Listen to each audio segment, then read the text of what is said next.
Welcome. Welcome, good, gentle folk, to the NLP Awards evening 2022. This still sounds space age to me. Who knows, maybe we'll get somebody landing on the moon soon or something along those lines. What? Will Smith? No, I don't think he's coming. No, it's not. No, good. Will Smith isn't coming. I'm safe. That's all good. Let's continue on. So yes, we're online next year. Hopefully, we'll be live back in the room. Although we are live, obviously, and I like this idea that we're either online or in person, as if we're not in person at the moment, because I think you are. I think you're still in person, but that kind of got me thinking, just in terms of the intro to ease us in, is this difference between online and the pros and cons, etc., etc. And one of the things I've really enjoyed about the whole online thing, particularly in the first few months, was people getting used to camera angles. So there were people, I don't know if you noticed this, people kind of with the screen here, down here sometimes, but you also got, which Shelley was just demonstrating there so perfectly, big face, where people were just big face. It was just, that was it. You couldn't see the edges of their face. They were just so close to their camera. There was the big face.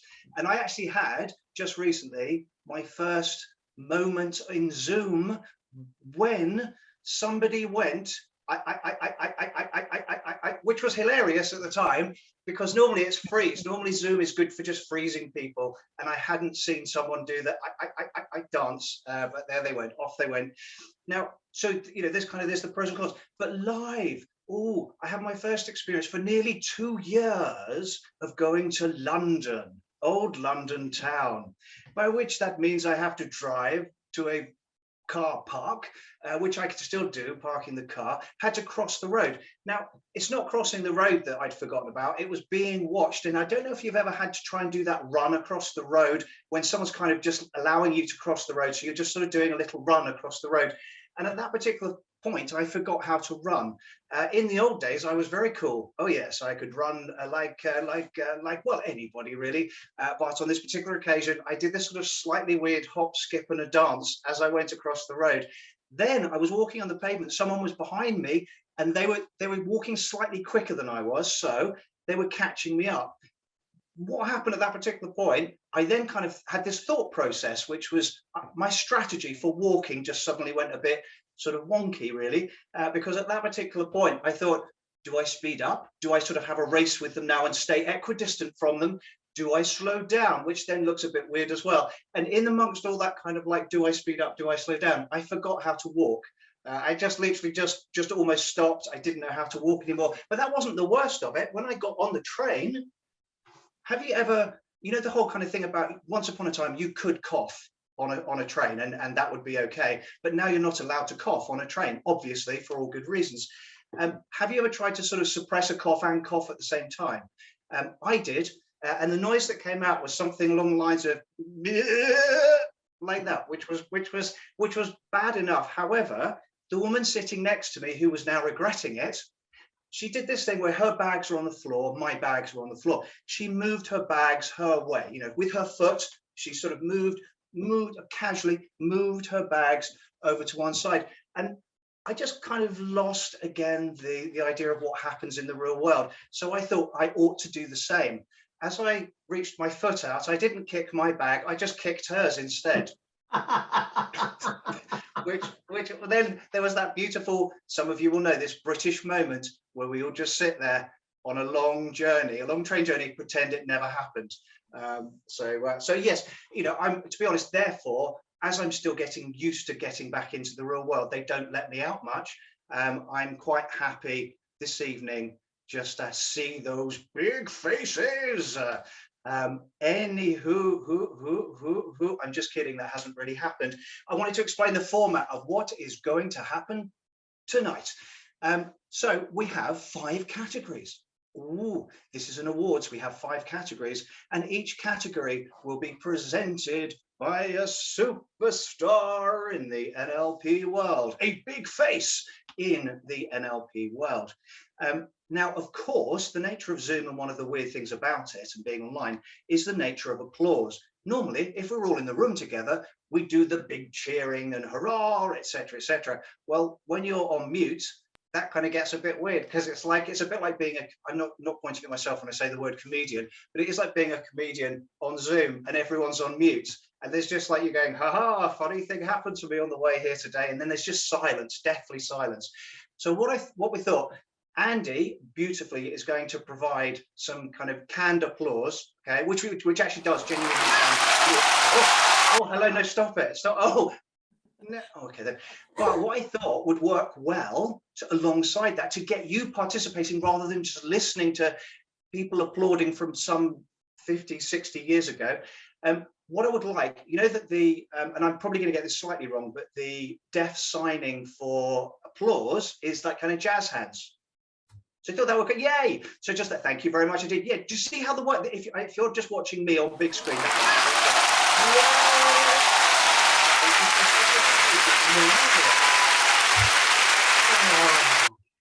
and thank you. And if you were in gallery mode just then you'd have seen a lot of jazz hands. That seems to work quite well.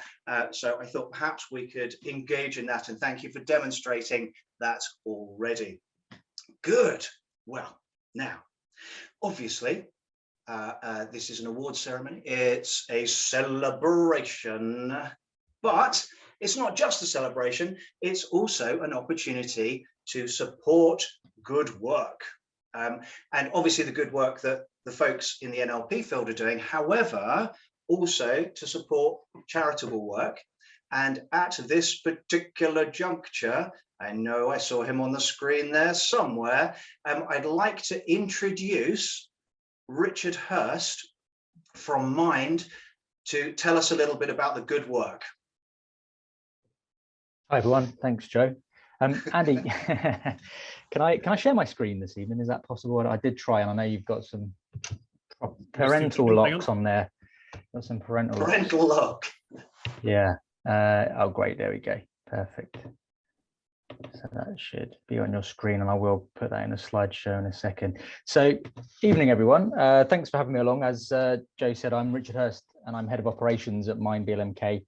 BLMK standing for Bedfordshire, Luton and Milton Keynes, which I'm sure you all are aware of, but just in case you weren't, that's who we are, and are distinctly different from National Mind, who are a national body, and we are a very, very local organisation. So we support people across Bedfordshire, Luton and Milton Keynes.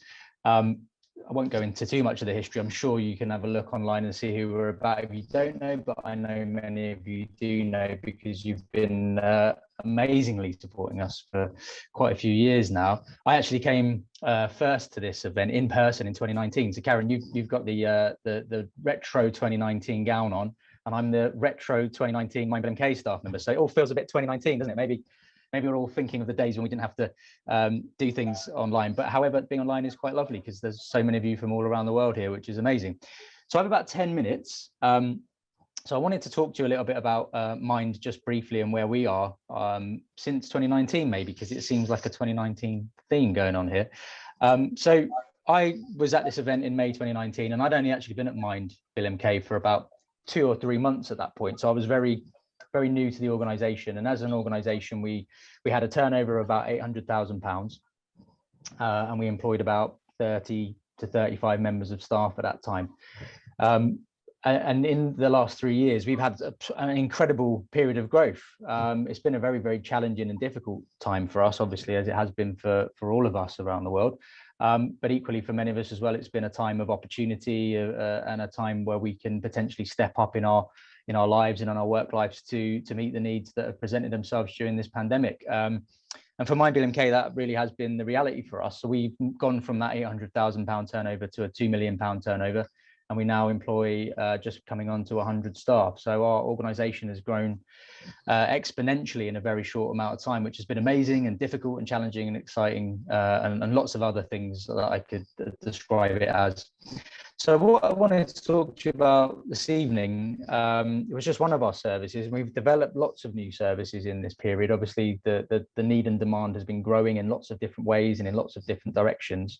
But I think all of you will be aware that prior to the pandemic, we were in the UK, and I'm sure globally as well, managing what I think we could call a mental health epidemic, particularly around things like isolation and loneliness, which has only really increased during this period where many of us have had to stay home, and many of us who may live alone have had to be isolated for longer periods of time than we ever have before. So one of the services I'm going to talk to you about tonight, and I'll pop this on a slideshow, is our crisis alternative services, Mindbill MK Crisis Cafes. So we opened the services actually about 4 weeks before the pandemic hit. 2020, February 19th, we opened, and we had 4 weeks of running these services in the normal world, if you like, before all hell broke loose, and we had to close our doors and try and adapt this service and move to a kind of COVID model, if you like. It's been a very interesting time for us with these services, and a very difficult time in many ways. These services are funded by the NHS. We work in partnership with them, and as you can imagine, trying to work in partnership with the NHS has been really complicated because their time and efforts have been focused, obviously, on the COVID pandemic. So trying to run a new service, trying to do something really different and radical, and trying to do that in partnership with an NHS trust under immense pressure has been really, really demanding and difficult, and a steep learning curve for us. So I want to talk a little bit about what these services are. And some of you may have heard of crisis alternatives. Some of you may have not heard of them. But essentially in the United Kingdom, the NHS are trying to look at ways to create different avenues for people to get the support they need when they're experiencing a mental health crisis. So where you would normally go would be to places like A&E. You might call an ambulance, you might call the police, you may speak to friends and family. Unfortunately, many people don't do that, and unfortunately take their own life as a result of ongoing mental health crises. What these crisis cafe services attempt to do is provide an alternative away from those traditional places, those blue light services, and create an environment for people that's, I suppose, conducive to trying to support people to come down, de-escalate away from a severe mental health crisis. And for those of you in the UK, I'm sure it is the same around the world. If you've ever experienced a mental health crisis, if you haven't, I'm sure you can imagine going off to the accident and emergency department or emergency room in the States, I don't know what you call it in other parts of the world, really is not appropriate at all. Long wait times, really not a great environment to be sitting there trying to manage a mental health crisis. We also try to offer something that's non-medical, so we don't have therapists, we don't have counselors, we don't have mental health nurses. In our crisis alternative services, we have trained mental health practitioners who are delivering an amazing social and community model of approach to crisis, which is really new, really different, and quite the radical approach for the NHS to take. And it's very much, as I say, about crisis intervention, but equally about crisis prevention. So we see lots of people who are in mental health crisis, but equally we see lots of people who are struggling to regulate their emotions and who feel that they really are approaching a very difficult place in their life with their mental health. So when we kicked these off in 2019, we opened 2 services, one in Bedford, one in Luton, and they were running for 5 nights. We now have 4 of these services. They're all running 7 nights a week. They open at 5 p.m. and they close at 11. So trying to capture that time when traditional services are closing and we can be there for people out of hours, but an alternative space away from the blue light and emergency services. And we're open 365 days. So we're open every day of the year, 5 p.m. to 11 p.m. And that's across 4 locations, so Milton Keynes, Bedford, Luton and Central Beds at this point. And we're just this week agreeing contracts to open 2 young persons crisis alternative services, and that will be for young people aged 14 to 17 in partnership with CAMS, who offer the current offer for people who for young people who are experiencing severe and enduring mental health issues. So we're about to have a really, really large offering in terms of crisis alternatives. So it's a really exciting time for us. But these current services that I'm talking about this evening are for adults aged 18 plus. So what we offer in these services, so we offer a de-escalation support. So as I say, a really safe and calm and relaxing environment. We try to sort of create something like your front room if we can, where people can have a cup of tea, they can come down from that very intense place that they might be existing in at that point. It's not an accident and emergency room where you're in a room with 50 people and you don't know when you're going to get seen, and it's very stressful in the sense of the environment. It's a very relaxing space. So that's what we're offering there, a relaxing environment to get that support to de-escalate that crisis. We offer everybody a one-to-one session if they want it. People can come in and have a cup of tea and spend time on their own. They can do some art, they can do some coloring, drawing, they can just sit there if they want, but a one-to-one session is offered to everybody who comes in. It's completely open access. There's no booking. You can just turn up at 5 o'clock, between 5 o'clock and 11 p.m. You can just turn up, ring the doorbell, and get the support you need in that moment. So no assessments, no triage, no, sorry, this isn't for you, you'll have to go somewhere else. Just turn up and get what you need. The type of support that we offer, we're looking to identify positive coping strategies that people can use to manage their mental health. So we might do some safety planning. We might look at solution-focused approach, help people look at what things do they have in their lives that make them resilient, what things do they have in their lives that make life worth living. We do work around distress tolerance, emotional regulation, so many different things, but it's all coming from that social place. We obviously do advice and signposting as well, helping people find the things that they need to improve the quality of their life. And often when we see people, some people obviously are dealing with long-term mental health issues, but sometimes people's crisis can be because of a relationship breakdown, because of loss of employment, housing difficulties. So there's so many reasons that people come to us in a mental health crisis, and it isn't always to do with long-term issues. And we work really closely with the crisis team, who are the NHS providers of secondary mental health and crisis support. So quickly here, I thought I'd just show you some snapshot of some data that we collect. Some of the impact of these services, which are still very early days, although we're 2 and a bit years into these services. Because of the pandemic, it still is very early days. We actually didn't get back to face-to-face delivery until April 21. So although we're a bit of a stunted teenager, I think, we've been around for a while, but we're still finding our identity, finding our feet. And I think you can see here, you can see for yourselves here some of the amazing work these teams are doing in the crisis cafes. Pulling out a few here, 91% of people who came to the service felt that their crisis had been de-escalated, and they felt better able to cope after a session in this service. 236% improvement in positive state of well-being after a session. 77% of people who'd self-harmed that day or that evening who'd come in for a session felt those urges were less overwhelming as a result of a session in the crisis cafe. And 82% felt that the support they had a positive impact on their family or their partner.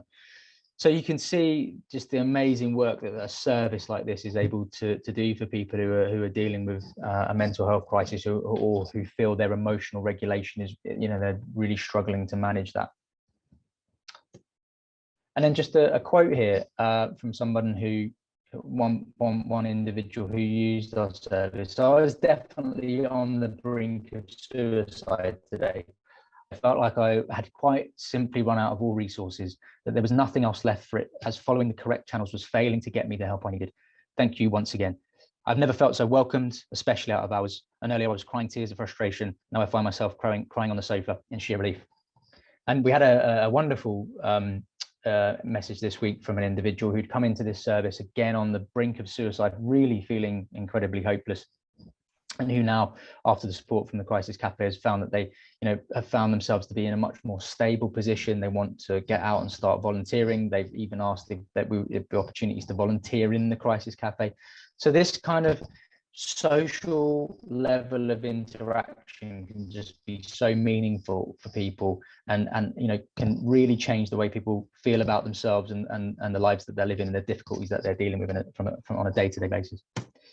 So just wanted to kind of take a whistle-stop tour through that. It's been a really interesting few years for us.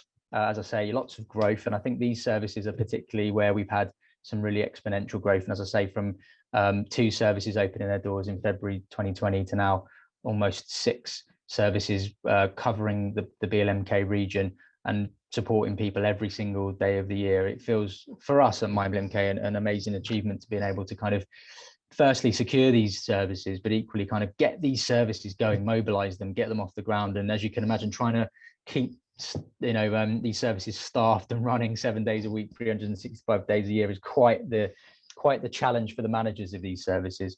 But obviously, you know, what I want to say to you all here is that, you know, I know you've supported us for a few years now, and as I say, I was here in 2019. And you know, we are incredibly grateful at MindBloomK for all the support that we get, and whether that's, you know, from an individual small donation or to big, you know, bits of fundraising that yourselves do, you know, every penny, every pound counts for us. It's a very difficult environment to be a mental health charity. Who knows what the future holds with all the difficulties we might be facing globally with costs, you know, the cost of living, and many other things that we're looking at, you know, the difficulties the world is facing. But, you know, I wanted to just thank you all for the support you give us, the platform you give us here as well to raise awareness of what we do. And yeah, here's to the awards 2022. Thanks for having me here. I've got a glass of wine. I'm actually in the suit I wore in 2019 as well, funnily enough. I'm continuing that theme, Karen. And yeah, and if anyone has any questions, you can contact me. I think Cash has my details. I'm sure he's happy to share them. And we'd love to hear from you. So thanks for having me along, and have a lovely evening.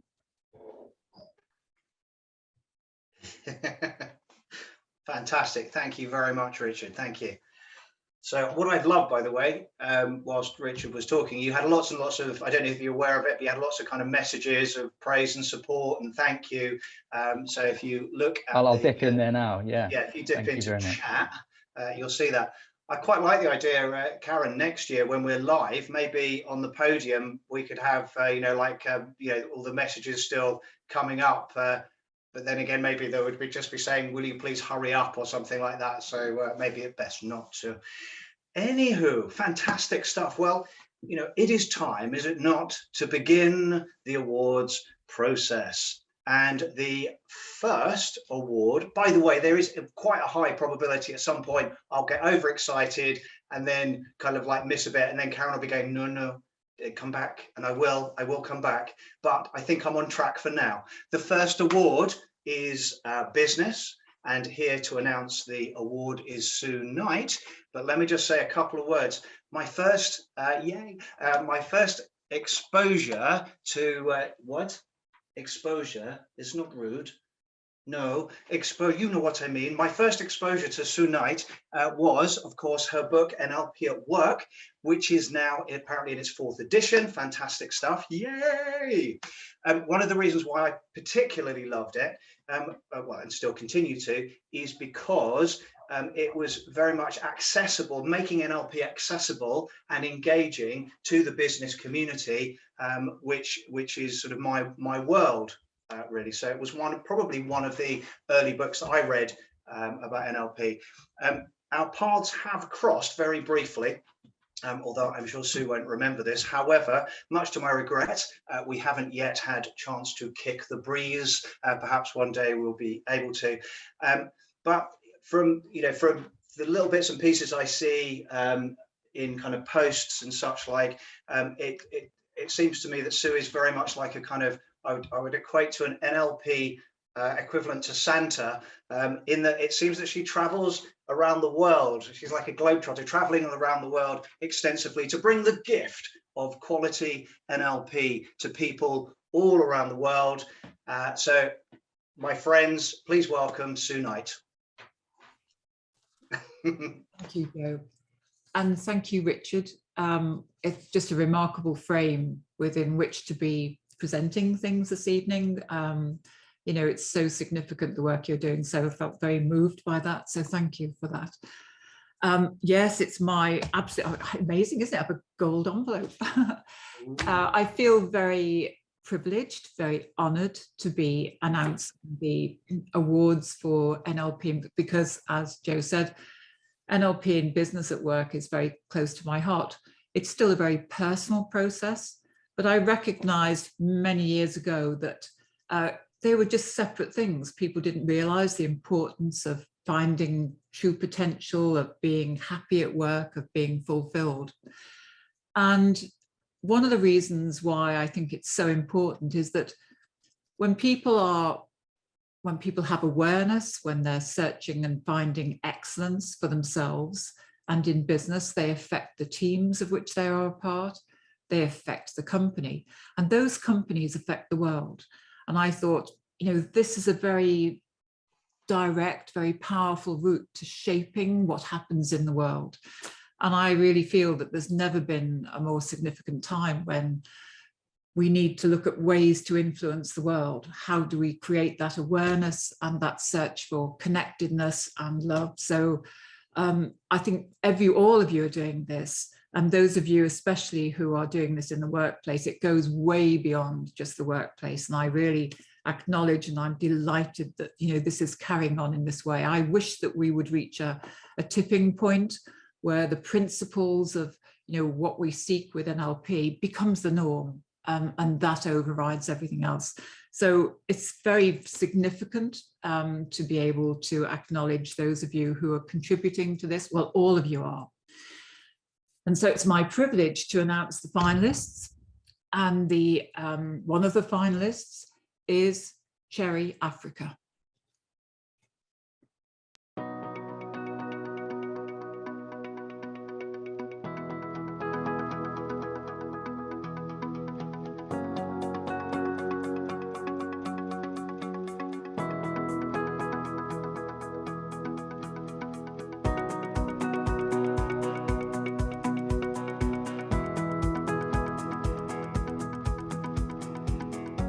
NLP is actually, you know, something that is not in the mainstream in Philippine in the industry, in peak performance industry. So it was a bit of a challenge to get it here.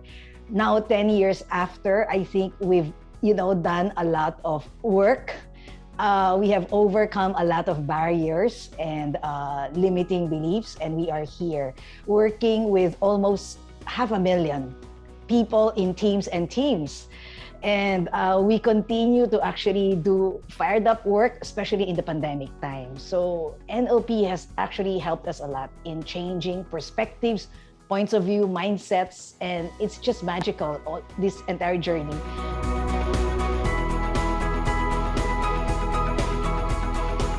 Hi. Transformation may seem like a fancy word, and it's not something that people would look forward to, especially when it means that it's something that's uncomfortable. So before I met Cherry and before I attended her sessions, I was fatigued, stressed out, and was anxious for the future. But after attending her sessions and understanding what she was saying during those sessions, now I feel like I'm unstoppable. I feel that I am limitless and I can do anything. I can conquer anything that is worth conquering and even move forward in the completion of my dreams. The world needs Cherry Africa. She does the world a favor by being Cherry Africa. Thank you.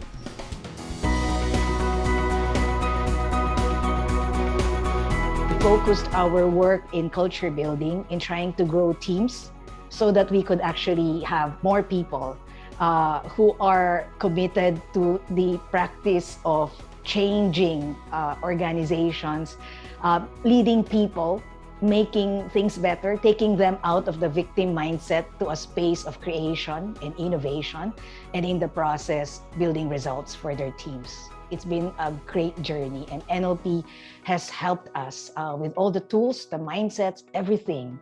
It has just brought so many life-changing experiences for us too, as coaches.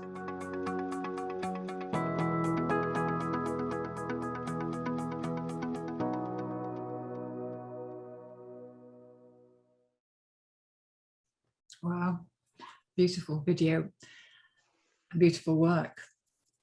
So the next finalist is Lynn McCowan.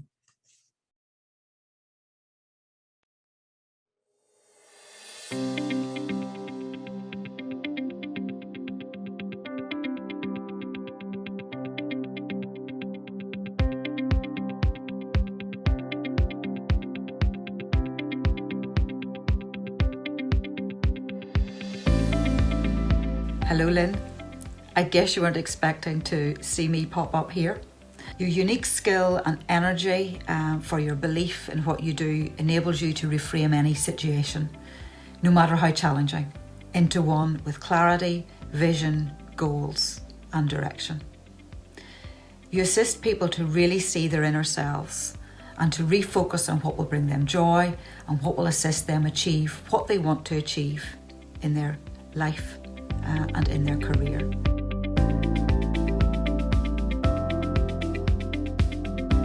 Lynn brings fun and energy and drive and excitement to all that she does, whether it's Winnie, her lab, or whether it's living on the North Coast, or whether it's the music that she loves. She brings a little bit of all of it to what she delivers, both in person, virtually, and via her online platforms. And it's that fun and energy that I love about Lynn, and it's that continued want to do things differently and to learn and grow as she goes.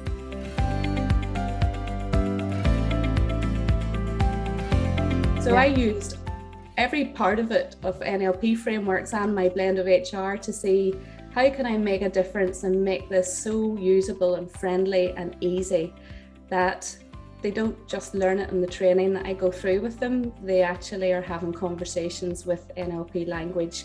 They are flipping issues into outcomes really quickly to move forward.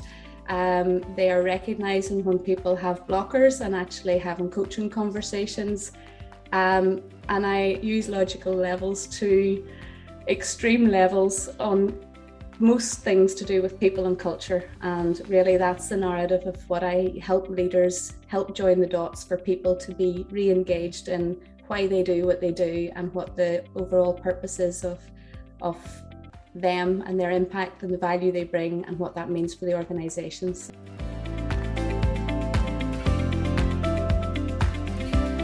You have touched many people through your passion for what you do, with a clear desire to be an enabler, to make a difference to many, personally and professionally. To me, you're a true inspiration. And in my view, you're a shining light on everything that you do.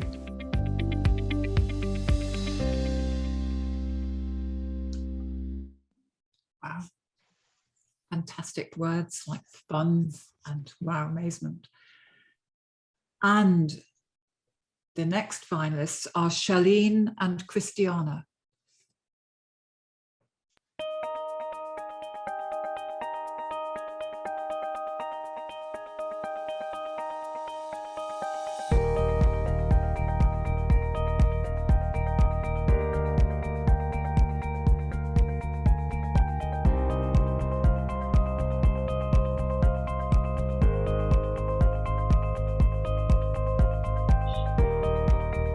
Gillian and Chris, I am so excited that you got nominated for this NLP in Business Award. Since you came on that practitioner course a few years ago, I just know how much you grasp the concepts of NLP and are using it with each other, within the business, with the way that you operate, your independent companies that come together to do so much. There are so many things I know you've done, some of which you can't yet tell us about, with your NLP skills. And there's so much that you have enabled within education, within business, within your customers and your clients. I know you two are absolutely amazing practitioners, and long may that continue, using those NLP skills in the way that you set up your business meetings and the way that you work with each other so closely and so collaboratively. So I'm really pleased that you got nominated for the NLP in Business Award, and I'm really looking forward to seeing how you guys get on. Well done.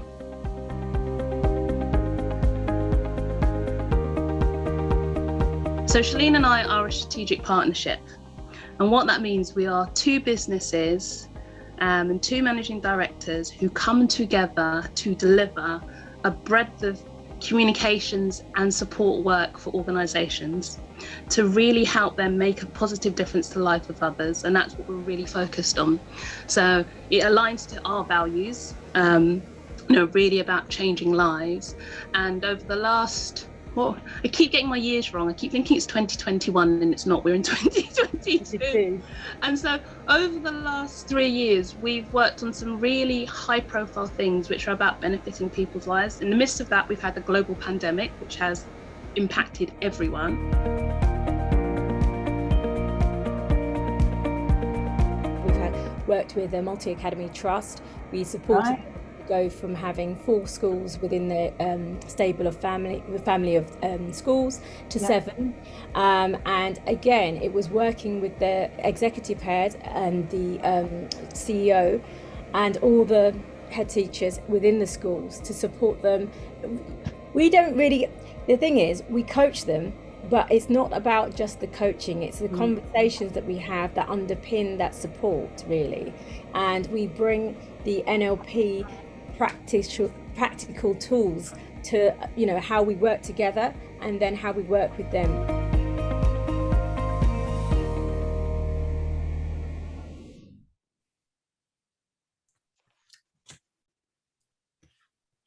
Wow. Gosh. Okay. So I'm going to open the envelope and announce the winner and read also the reasoning behind the choice of the winner from mine as well. So the winner of the NLP in Business Award is Lynn McCowan.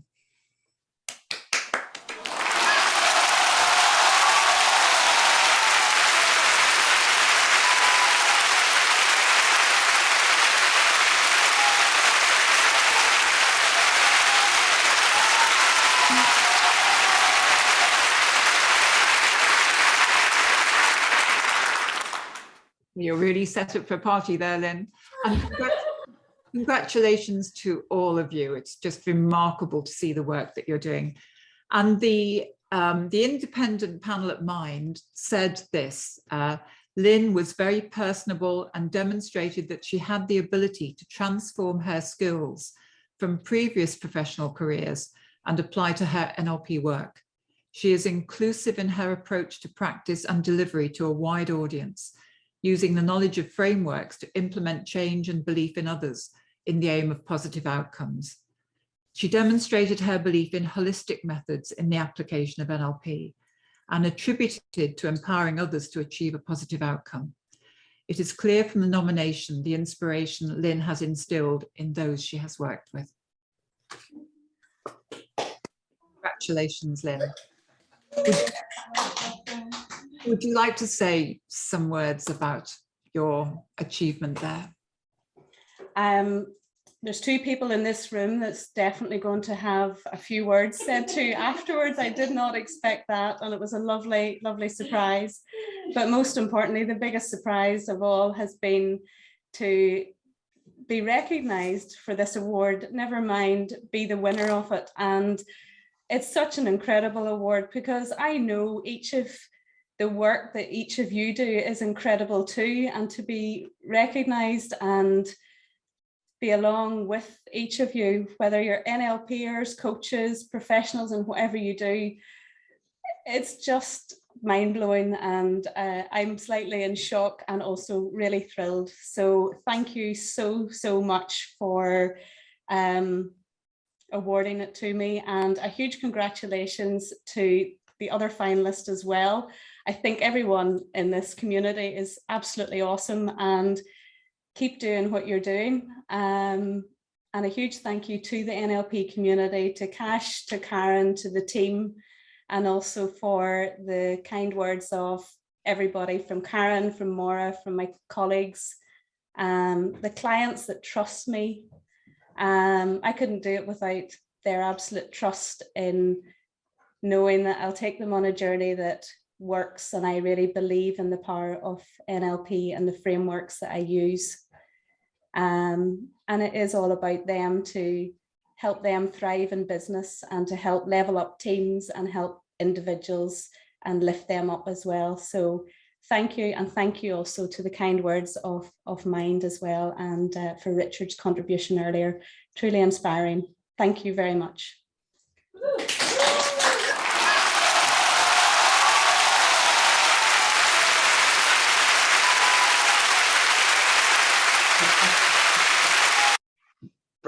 I love that bit.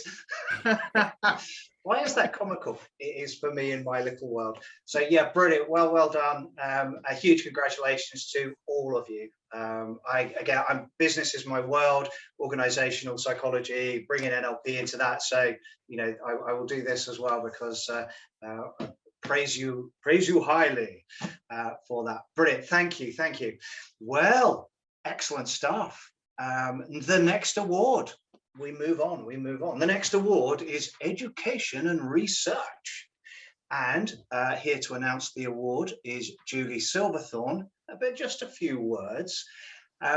From my first encounter, I fell in love with Julie's linguistic eloquence, elegance, and her immaculate modeling of Milton Erickson and the development as well of his work. And I understand recently, even to the point of camping out on his patio, whether the current tenants wanted her there or not. There she was. And now, before meeting, I don't think Julie even knows this, but before meeting Julie, and this was a long, long time ago, I was attending a workshop myself and was asked as part, everyone was in the workshop, to think of someone that they look up to. At that point, I'd actually, Julie sprang to mind because I'd just been listening to her audio tapes, which tells you how long ago it was at that particular point. And from looking up to Julie, I have also then had the pleasure of working side by side with Julie, and would and then also becoming a great friend as well. So I would just simply say the just delightful Julie Silverthorne. Thank you so much, Joe. I had no idea what you would be saying. None whatsoever. And I'm just really grateful to be here. So I want to send you the warmest regards from my heart for peace and love in this world from Scottsdale, Arizona. That's where I live. I've been here the last 15 years. Somehow I followed Milton Erickson over here to Arizona. As you all know, this is where he made his life's work. And the other day I shared with our group of presenters that I did go to his home, which is now a museum. And I'm able to sit on his patio and meditate. And I really thought of each one of you. I want to thank Karen and Cash from the bottom of my heart. I don't think anyone truly knows the amount of work that they do, the amount of time they put in, the amount of thought and care goes into every single item. In keeping what could be a divisive community, NLP tends to be people who want to do their own things. And in doing so, they really keep us cohesive. And I am just so very, very grateful to them. Also to Richard Hurst, thank you, sir, so much for going over that. My first job when I was 20 years old, I was a drug and alcohol case manager in a mental health guidance clinic. And I understand very much that when you look at all the issues in life, one of the core issues always comes down to our mental health. And we've been all challenged through COVID. And I think with our NLP skills, we've come out further ahead. We've made the best of not easy times. So I went to Erickson's house. I sat on the patio. I meditated with all of you in mind. I saw each of you across the globe as a point of light and sent you love and peace, which I think is just so very, very important at this time. One of the things that I'd like to share with you, and I have my timer on, is that a beautiful saying, and I think it really represents my three finalists. My finalists in education and research that we'll be announcing in just a few minutes. And I'd like you all to think about this for a moment. The saying is that when you educate one person, you change a life. That's the purpose of education. And then there's other purposes, but for me, being an NLP, that's the purpose. And when you educate many, you can change the world. And that's what we're about in NLP. Today, I stand before you, but I stand before you on the shoulders of giants. Judith Delosier is here with us. She will be presenting in a few minutes. Years ago, when I was 20 years old and working at that drug and alcohol clinic and didn't know what to do, I bought this wonderful book called The Structure of Magic 1. And it was published in 1975. I bought it in 1979. I started to read it and I thought some English professor wrote it. I could not connect with it. I thought I was diagramming sentences or something like that. Yet I knew there was something important here. And Judith, recognizing her as fully as I can from my heart, because I don't really know her personally, but I know of all her work and I've studied it deeply, is that she is one of the original collaborators with Richard and John and Leslie and Frank. And we have her in our midst. I'm not a first generation NLP master trainer. I'm not. But I love Erickson and I love hypnosis and I love all of this work and I love how much it has helped change our world. And just like someone already said tonight, I can't wait till NLP is almost the standard way of thinking. I hope it grows that large, that people just look to our models and say, my gosh, this gives so many better alternatives than the other alternatives that they sometimes choose. So tonight I stand before you here in Arizona on the shoulders of Milton Erickson, on the shoulders of Judith Delosier. I stand on their shoulders and I can only do what I've done. And my students and these three people who are finalists, they stand on our shoulders. And in case you're wondering where that came from, that's your dear old chappie, Sir Isaac Newton, who said, I stand on the shoulders of giants, because of all the developments he made in his field, and he had several fields, all the developments he made, he could not have made on his own without their previous research, without their previous education, and without their previous work. So tonight, my final thought as I leave you with my part of the presentation is that in HNLP, which is my version of NLP, we say you never know how far a change will go. I didn't know when I bought this book, when I was 20 years old, that tonight I would be with Judith Delosier as a presenter. I had no idea. It gives me chills. It gives my hair sticks up on my arms just saying that to you. I am humbled, I am grateful, and I'm humbled to be with all the other presenters too. But she is one of our earliest developers. And the fact that she is with us and wants to be with us and share her knowledge, we should just meet her and explore anything she wants to talk to us about and listen very, very closely. So thank you all for allowing me to present. Thank you from Scottsdale, Arizona. And we'll move now into our actual gold envelope with our first finalist. And our first finalist tonight is Educar Nos Transforma.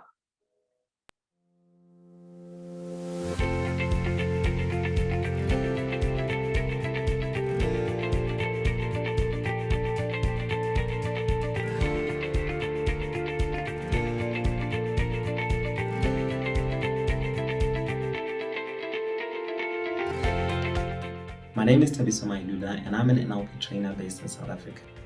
Educar Nos Transforma means education transforms us all.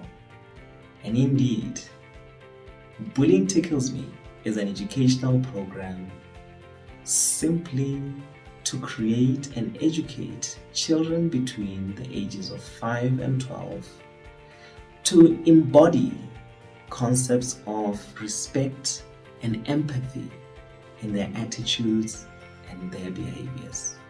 I fell in love with the program, not because of Javier's childlike spirit and love for life, but because their programs had a unique, innovative, effective, and fun approach to dealing with this highly prevalent social behavioral issue, which I believe is found globally.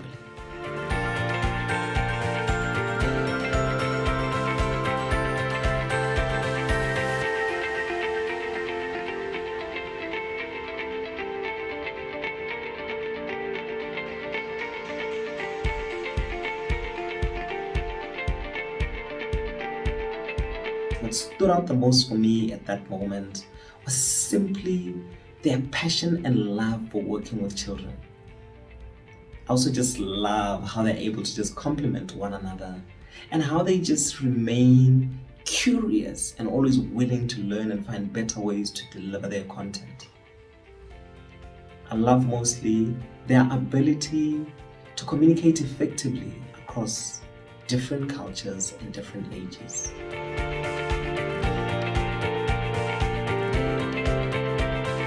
And many times because they're afraid they'd be the next victim, and there are a lot of other things that play in, but it's a system that is very toxic and needs to be dealt with in order to change society, and it's so important to do it with children. It's like a circle. It's like a circle, like this, in which this circle is created by the observers. Those are the keepers of the situation. And the ones who are in the middle are the bully, and the victim.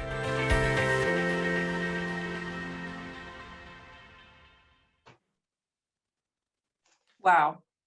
You folks are certainly amazing. You are so powerful, and you're really living the name, the title of your organization. Education transforms us. And that's exactly what we were talking about. And with all the changes you've made in those lives, you are changing the world. And the truth is, we never know how far that change will continue to grow. So thank you for joining us tonight. Now we'll move on to our second finalist, which is Dr. Suzanne Henwood.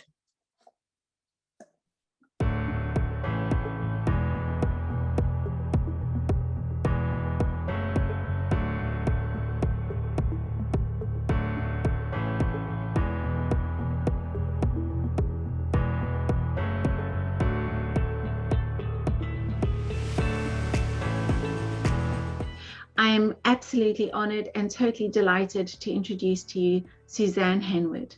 Yeah, I'm passionate about NLP, and I'm passionate about getting NLP credibly disseminated and known out into the world, so that other people aren't put off by any preconception they've got about what it might be. They actually look at the data and say, there must be something in this. It works. It's shown to work.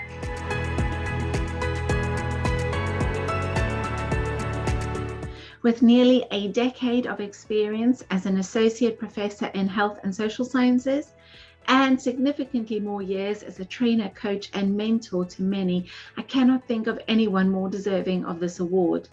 She has demonstrated a long-term commitment of service to NLP as a field, not just as a coach and trainer. She has influenced the world of research and education, and that is something we all need in this field.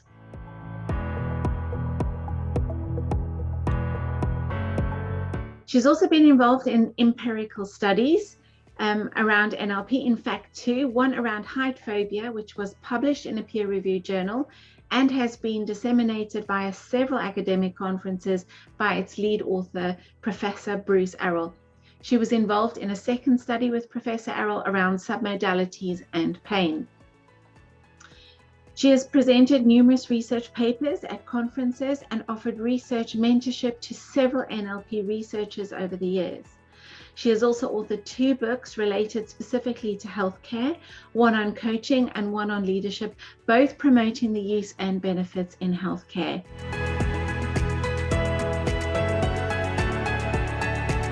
Recently, I commissioned her to write a bespoke training package for the leaders at my hospital trust in London to help manage challenging staff and resilience. This has resulted in a much more positive mindset towards these staff. I am delighted that she has been recognised for her amazing work.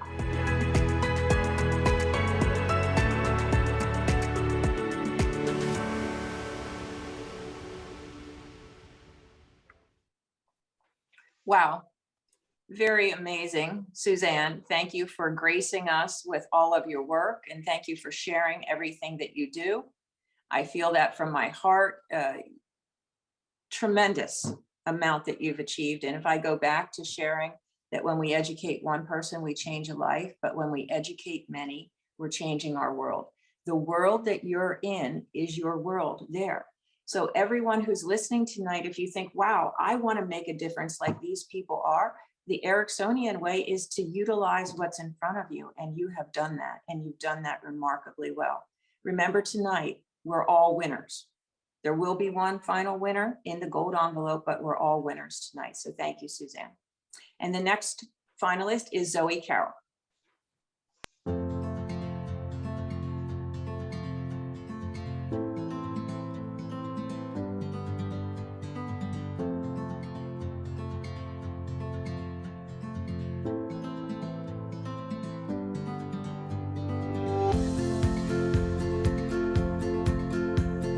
Hi, I'm John and I teach maths here at our college in Eastbourne. We teach maths to people that have left secondary and haven't got their GCSE yet, and I'd love you to come in and see what some of my colleagues have got to say about the experience they've had working with Zoe Carroll. Hi, I'm Lucy, and Zoe's been into my students a few times. She's just got brilliant enthusiasm, professionalism. She really comes up with some brilliant strategies for the students, nice simple strategies that they can remember in the exams, and a lot of them will always say afterwards that they've used them, which is brilliant. So yeah, really fab job. Our maths GCSE students found Zoe's techniques really useful. Hi, I'm Amber. I'm one of the maths teachers here. Zoe's work with our students has really helped them to feel calm and be able to walk into that exam feeling confident.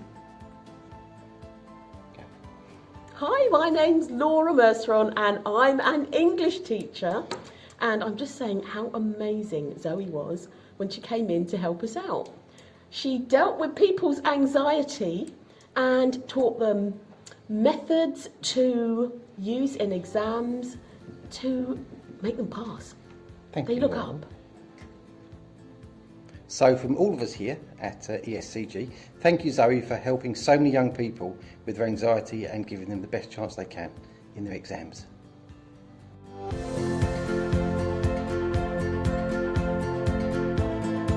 There was a lot of we knew there was a lot of belief change that needed to happen in the Maths and English department, particularly because in further education in the UK, you have to keep doing GCSE Maths and English until you get a grade 4 or above.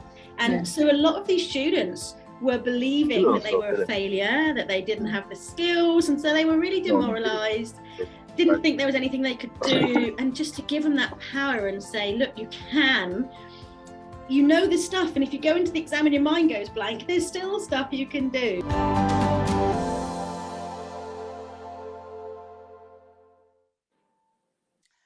I have no idea how Richard's group is going to make this decision.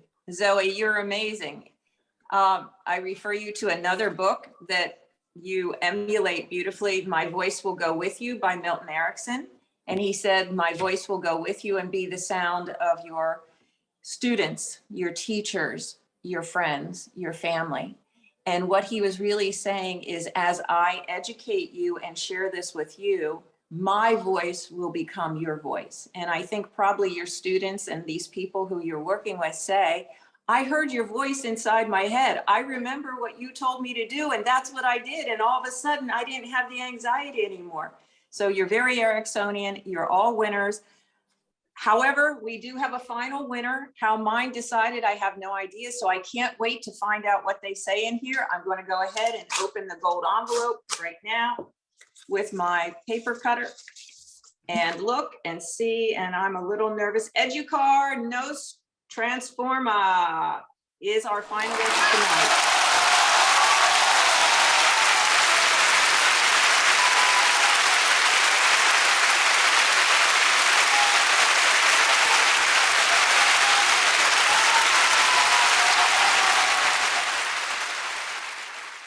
Wow, you must be thrilled. I'll let you speak in just a moment, and let me read what the independent panel at Mind had to say about your program.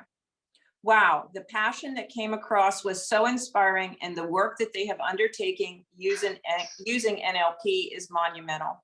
Astounded to hear the amount of people that have died because of bullying. Their endless input in working with diverse communities, including all age ranges, to tackle bullying is totally inspiring. The title of the program they offer, Bullying Tickles Me, is very inventive. They work with the whole circumference of bullying, not just the victim, but the perpetrator too. The work they do challenges the concept of bullying, brings it into a whole new light, and they have empowered many people, changing the world. So congratulations to you folks. Would you like to say a few words to us? Thank you. Are we on? You're on. Yes. We're on, okay. You're on. We're We on. see all four of you. We see all four of you. Thank you, thank you, thank you. We're really happy for this recognition because We know that it's a way to make NLP and neurosemantics into instruments that are available to many people and to many communities where bullying is a real problem. Violence in schools, homes, and neighborhoods is not going away too easily. And this is going to really help us make known the possibility of finding other ways to help kids deal with it. For us, the most important is that the children themselves become really empowered and become leaders in the society for changing this world, for being the constructors of a new world with new future, resolving problems and creating new dialogues, the new relations for the world. With the children, we have the future with this program. Beautiful. We also want to say thank you very much to Taviso Mailula. We have had such a great interest in our own mutual relation, and we have the desire, and he has the desire to implement this program in South Africa. We are already doing it because we want to see it in the world. Okay, we also want to thank our good friend David Murphy for inviting us to become meta coaches, to invite us to the world of NLP and the world of neurosemantics, becoming coaches, and Javier's a trainer, and it's really changed our lives and gave us much better tools for dealing with the social problems that we want to look at and deal with. Our team, Matters, they were here. Our teammates. Marcela Ramirez and Salvador Cepeda are meta coach. They are the heart and the soul on all the things that we are doing, and we are projecting for another areas in our lives. We are the team. Here we are. You can see us. Thank you. And we really appreciate this award because you, people who are giving this recognition, are the factor that will enable more people to know about Bullying Tickles Me. With this award, you're making it possible for us to share it. We want to do this worldwide, and we want to make all of you who are doing the same thing part of this that helps the world become more harmonious, more peaceful, less violent. And thank you so much for your... The real winners are the children around the world. And thank you for being part Thank you of very us. much. Thank you so much. Can we hear a word?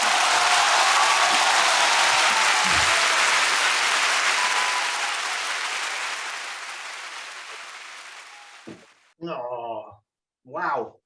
Thank you. So, yeah, seriously, wow. Thank you so much. Thank you. And again, just how Julie said, how mind made up their mind is just extraordinary. So, well, cool. And now I also want to speak to, well, all of you, but particularly to Susan about the pain and the submodalities. I did not know about this. So an email heading your way later today or tomorrow or some other time. But yeah, very cool. Excellent. And so moving on. By the way, we're going to do the next award, and then after that, we're going to have a brief intermission, just a 10-minute comfort break. But for now, stay in your chairs because the next award is healthcare, hugely important. And here to announce the award is Richard Bolstad. But let me just say, my relationship with Richard is long distance, I guess one would say. And it's a sort of an old-fashioned affair, really, where we write to one another from time to time. We've written but never actually spoken. So it's it makes me feel like it is an Edwardian kind of thing going on here. My dearest Richard, I like to write to him. Now, Richard, talking of writing, Richard is a prolific author, and from my perspective, is one of the most credible writers that I know, with like the clearest moral compass as well. And much of what he writes, I like to write an article or two, some of you know this, but much of what he writes, I wish I'd written, but now I don't need to because he already has. So let me just say, and just see if I can get this right, the Antipodean writing machine. Did you see what I did there? It's Richard Bolstad. Thank you very much, Joe. So yes, I am speaking to you from the other side of the world. And of course, this is the way that we all dress in the colonies here in true Edwardian fashion from 8 o'clock in the morning. So I want to thank the ANLP for organising this amazing event again, of course.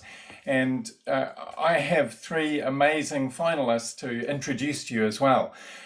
This field of healthcare, of course, is one that I came from I trained as a registered nurse originally, and I left the mainstream of nursing because I was looking for something a little more that I think you can see in what these 3 people have been delivering. So I want to sort of, first of all, I want to say something about that in a New Zealand way. I know I have at least one other New Zealander listening now, Suzanne, and so I want to speak in the other language from the colonies here. Tēnā koutou, tēnā koutou, tēnā koutou katoa, ngā mihi atu, e rangatira mā, kai ako o te haora, manakitia, manakitanga kia mātou, kia ora rawa atu mō o koutou manakitanga kia mātou, mō whakamanoa, mō whakamana tangata. Okay, let me tell you what I just sang to you.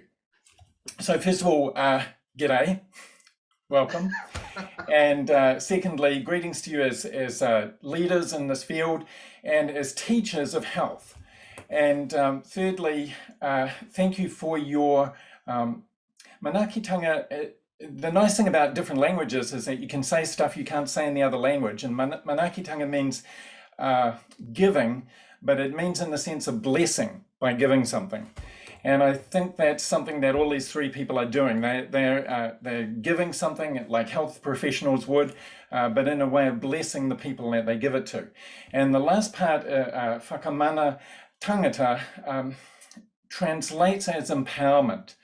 But the word for power, mana, is a much stronger word than the words that we would have for that in English. And that's why I wanted to use that word. So my impression is that what we do in healthcare often is that healthcare providers do stuff for other people. And that really is just the beginning of what these finalists have done in their careers, because what they're doing is not just giving to other people, but empowering people to do things for themselves. So the 2 themes that I notice in the NLP and healthcare that I think are really important is, firstly, every year now we have more and more research. As Suzanne said, we have research from the University of Auckland here, from the medical school. And every year as well, we have more of these empowering programs being delivered to people around the world. So that, for me, is the real healthcare that I wanted to be involved in when I became a nurse, and why I left and became an NLP trainer. So I have this amazing envelope here, and I want to introduce you to each of these people. And the first of these finalists is Adelaide Goodeve.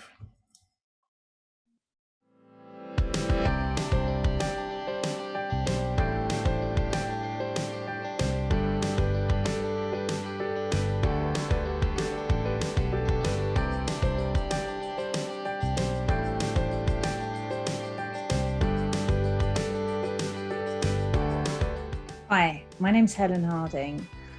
I've known Adelaide for about 10 years now, and it's been a privilege to see her flourish from somebody with a chronic illness, where she resolved that by learning to rewire her brain, to become an athlete where she participates in Ironman events. Her passion for health, for sports, for mindset shines through in everything that she does. And Adelaide has helped hundreds of athletes to completely transform their performance and their personal lives. She recognised that mindset was a gap in the training for many athletes, and she has tailored a skilled approach to really help them perform at their best. Her athletes go on to achieve medals in world championships. They break records. They are constantly exceeding their personal bests, and they can transfer these skills into living their best lives too.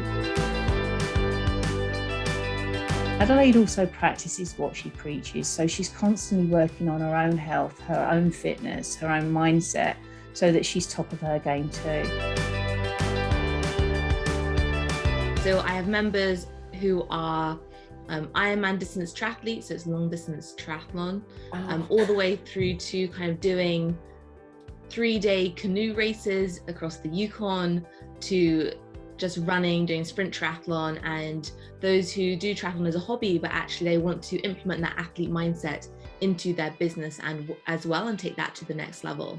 So it's really exciting. We go through 3-step methods. So first of all, very NLP is we look at language, because it's just at the center of everything, is how we talk to ourselves, the words we use, cultivate and shape the world that we live in and how we move throughout the day. I think being a finalist at this award is just such a fitting recognition for the amazing work that she does. Good luck, Adelaide.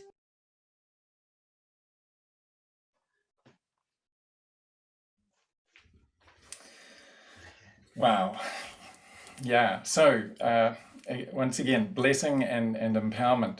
So the second finalist is Dr. Phil Parker.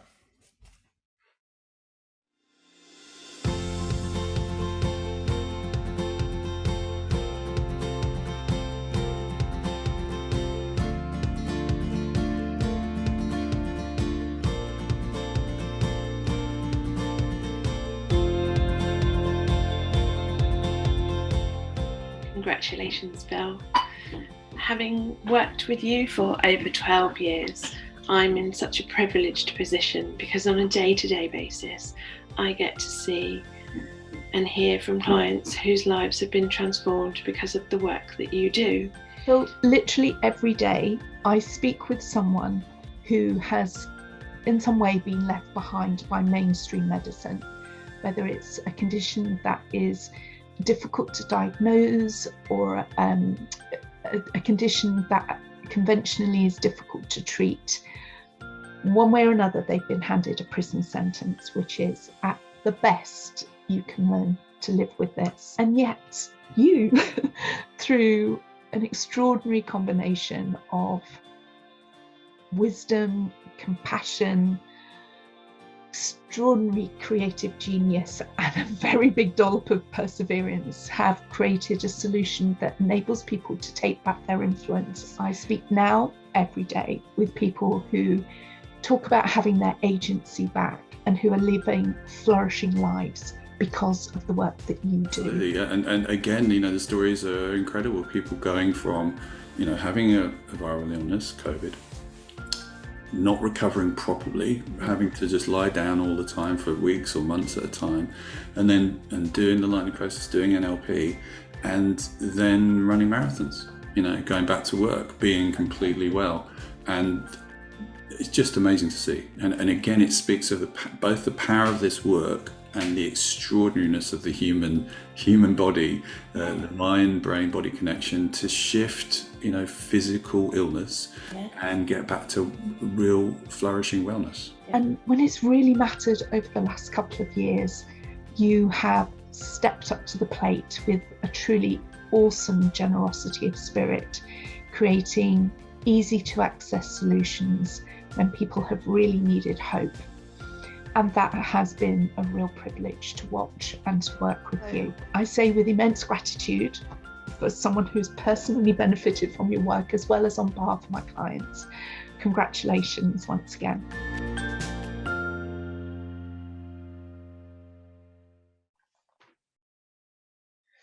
And again, wow. Okay, and the third finalist is Ronya Fraser.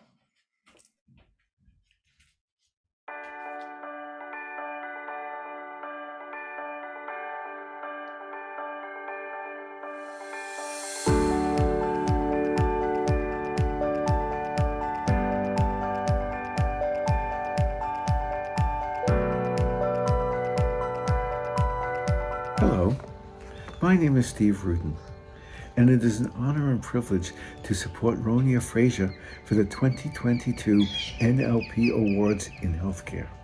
She has been a featured presenter in our international conferences and has been generous of her time and knowledge.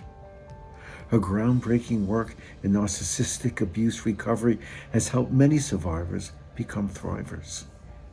Her warrior healer approach has been forged by her own personal experience and thus represents a true working model for recovery. She is a warrior and will stand shoulder to shoulder with her client to help them craft a path forward. In addition, she offers a gentle hand that guides her clients through their own self-growth. It is her unique ability to receive people where they are and help co-author a space for change. This is what separates her from her peers. I enthusiastically support her nomination for the NLP Award in Healthcare for 2022. She is already an award-winning coach and trainer, and this NLP recognition will add credibility to both your organization and her ability to serve others. Thank you.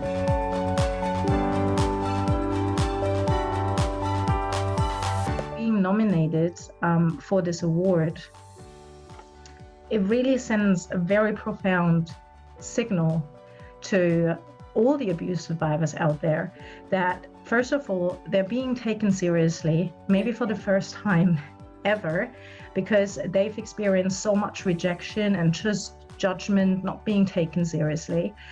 So what happened actually is a thing. Yes. And I think even more importantly, we acknowledge that something can be done about it. Yes. And that is such a huge light of hope, because it's maybe the first time they even hear that there is something that can be done about it.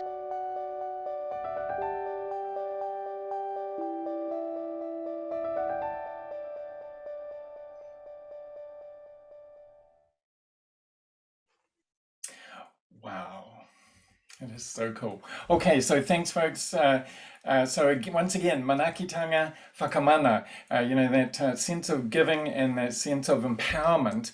And obviously that means that on behalf of many, many hundreds of people, I'm opening this envelope now.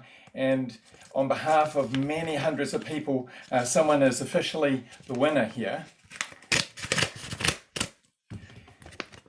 And the winner is Dr. Phil Parker.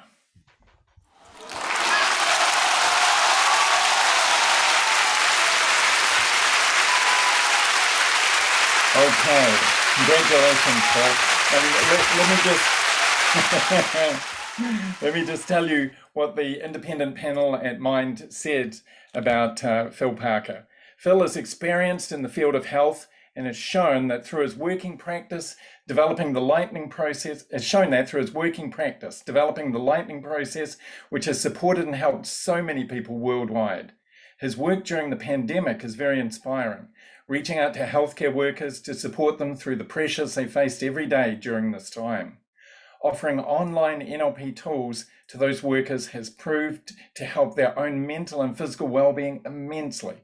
It's great to hear that the NHS have recognised his NLP work and its benefits to workers. Congratulations, Phil, and can I invite you to say something on behalf of this extraordinary work that you've done?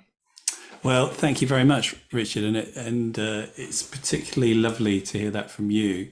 As I kind of look around the faces, I can see so many people whose books I read when I first started. I want to say thank you to Judith, obviously both the Judiths. There's Julie, there's Richard, of course. I read some very pivotal papers from him when I first.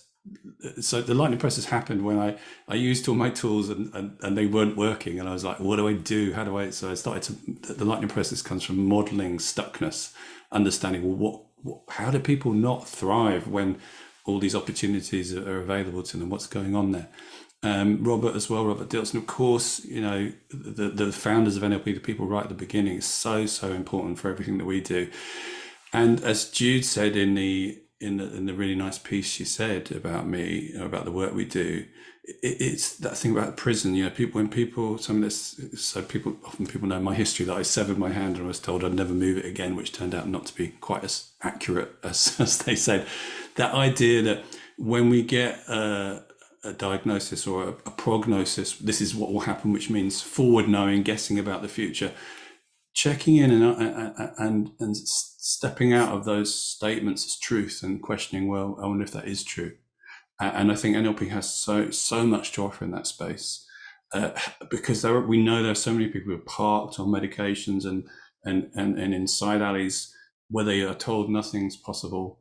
And there is lots of stuff that's out there. Not always NLP, not always the lightning process, lots of stuff. And I think those are the conversations to open up, like, what can we do? How can we help people find their way to flourish? So I'm really, really honoured and privileged to get this award, particularly from you, Richard, because, you know, there was a paper you wrote about the structure of anxiety, which I always reference when I talk about the origins of the lightning process, because we are standing on the shoulders of many, many giants in many, many fields. So it's great to have it from you and from the NLP Award, because I think, again, as Jude said, it's been a tough road. When starting to do new things that don't fit, as we all know, is not an easy road, but it's worth traveling, because if we don't, people's lives stop. And when you see those lives opening up again and the families of the people that are changed, that's what's worth doing it for. So thank you very much for this.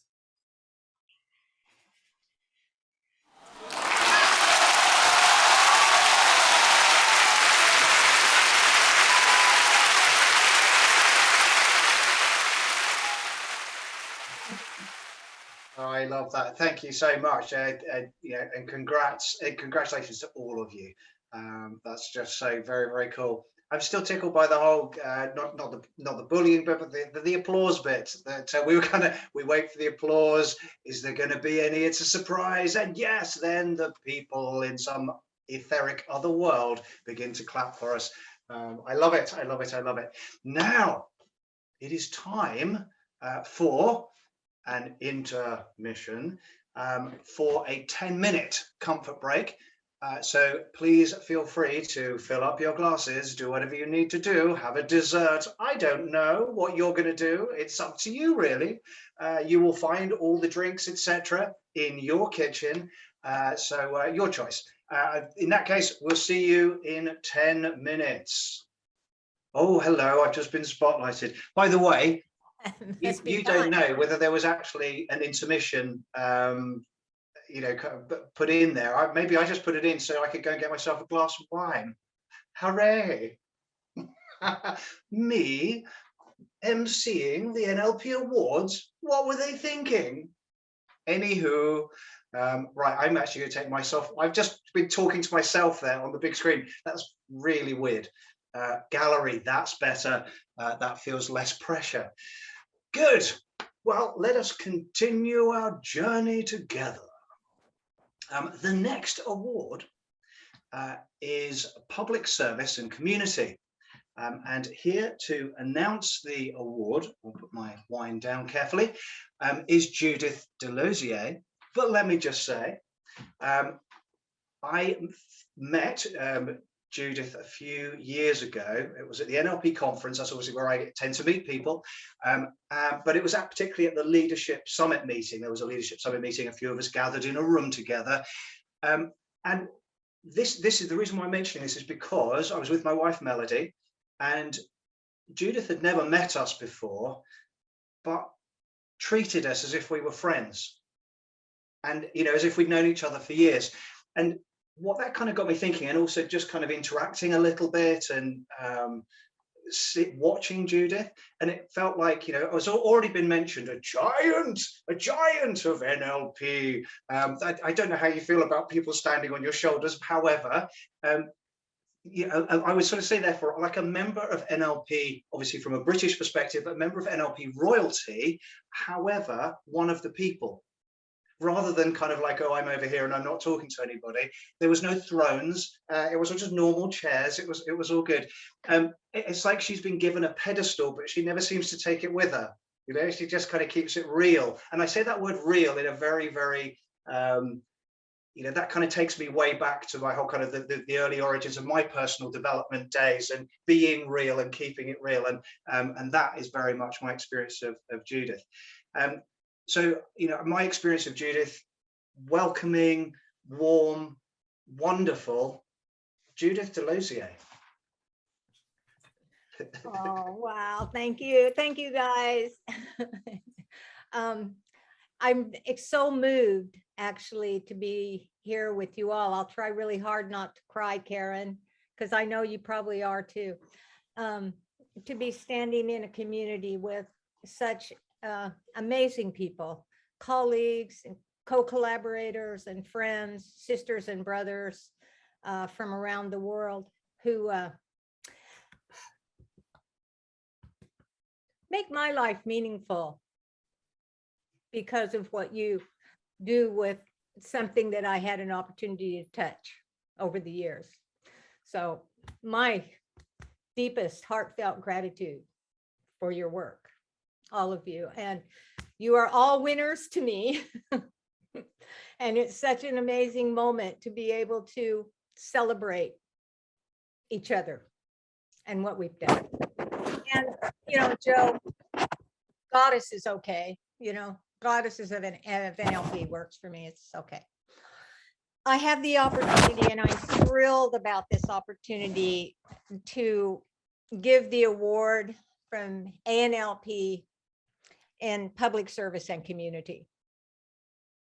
From the earliest days of NLP, one of the conversations I remember was, NLP modeling is the spirit of NLP. Modeling is the breath of NLP. It's what adds to the world, and it's what adds to our discipline called NLP.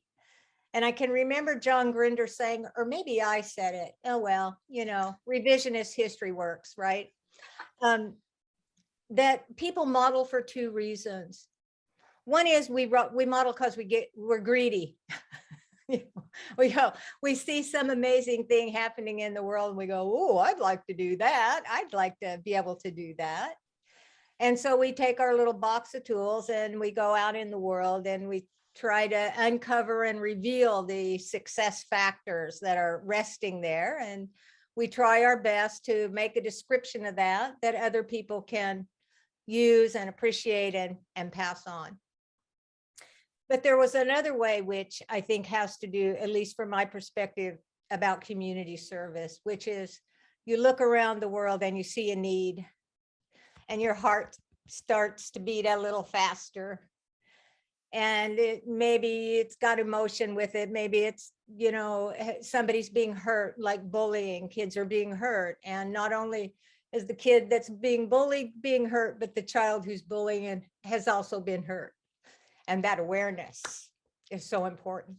So you see a need and it moves you to create a model that you can describe and then again share with the world. So those who are in service, those who have brought their soul really to this endeavor called modeling, called NLP, bringing these tools to the world, I just have no word to describe my gratitude. So without further ado, three amazing people listed here. I'm very excited to see. And the first nominee is Frank Puslik.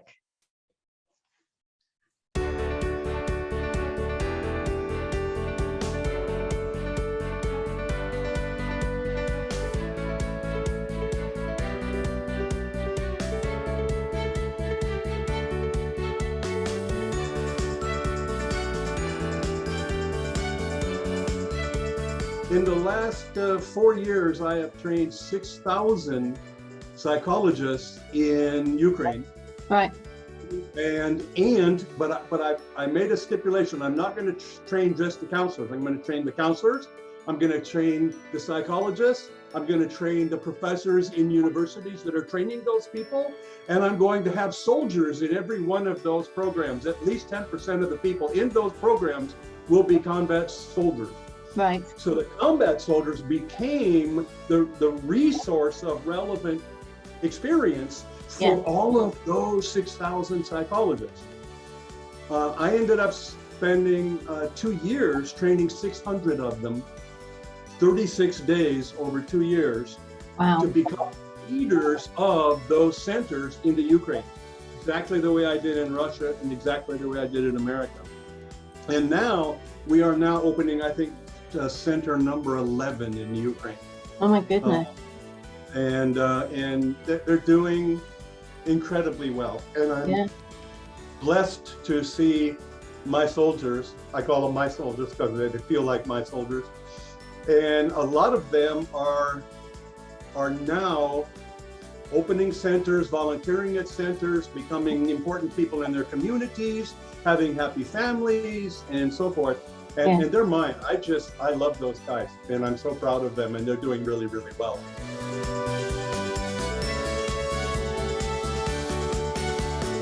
Frank Kuchlik invests most of his income in the treatment of survivors soldiers traumatized by the Crimean War.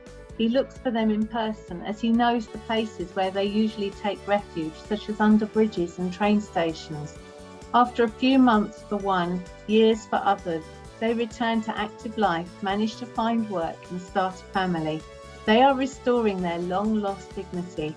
These soldiers go back to their humanity. My reward is seeing the smiles on the soldiers' faces and seeing the happy children and their families and seeing them come home from jobs that they're working successfully and so forth. That's the gift to me.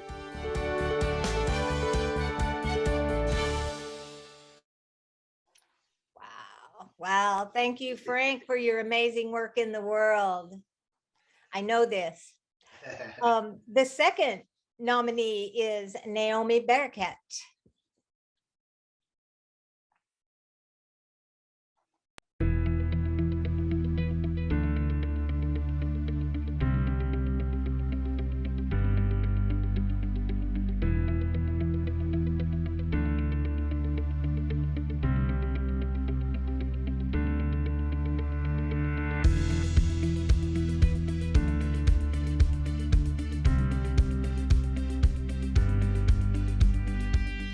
Hello, my name is Tosin Bakari.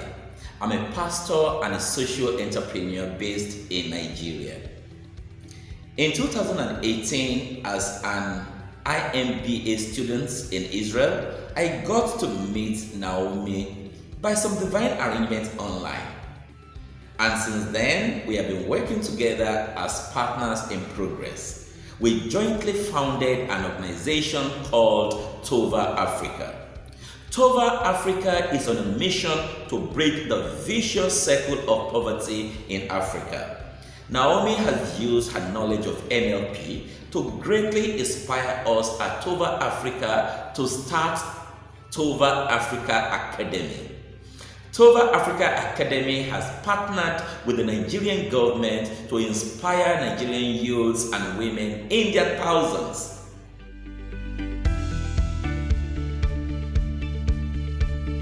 The day before I talked to him, I was sitting with my family and my kids, and I asked my kids, if you had all the money in the world, who would you help?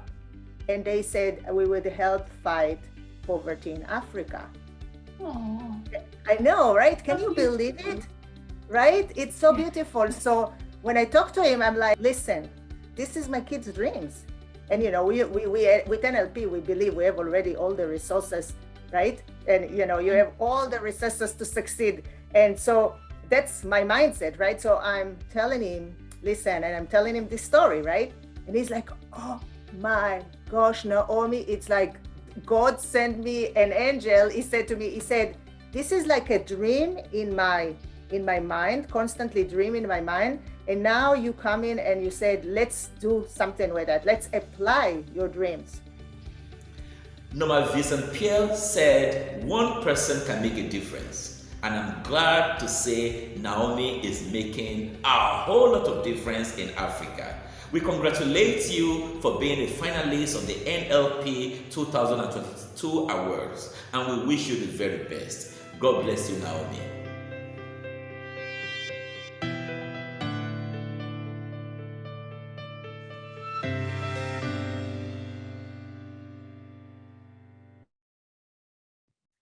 Wow, I'm absolutely humbled. Absolutely humbled. Wow. My goodness. Our third person group nominated is Veterans at Ease.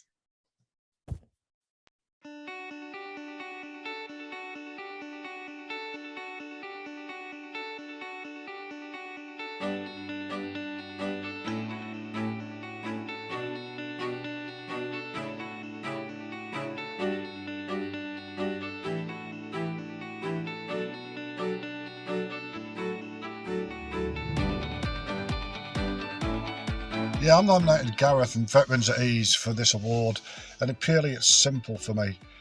Gareth started the charity around 11, 12 years ago now, and only with his pure vision and his commitment has it been proven that this works.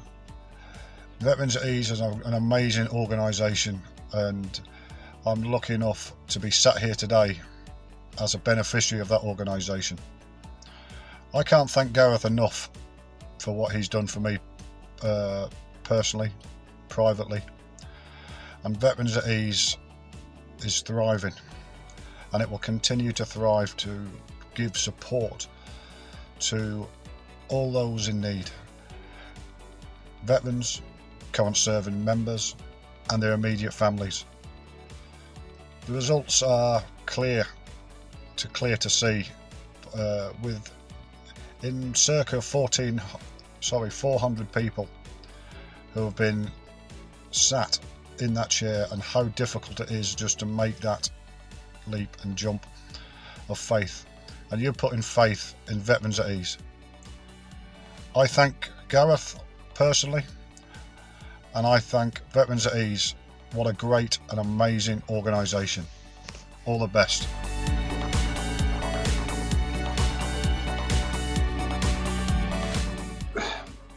Veterans at Ease was born out of my own lived experience. I served for 10 years in the military. Right.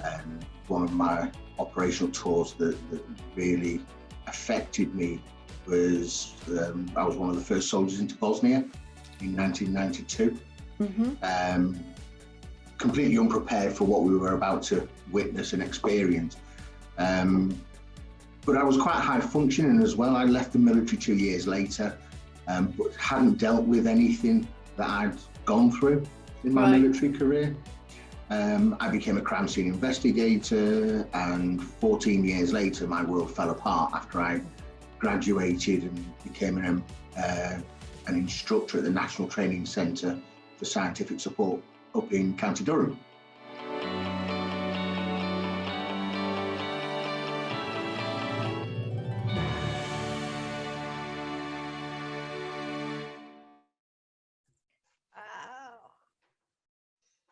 Wow, wow, wow. Thank you so much for your commitment to community, for seeing and blessing those who need our support. And I have the envelope here. I have three winners in here, regardless of what name comes out. So the NLP Award, Public Service and Community, goes to Veterans at Ease.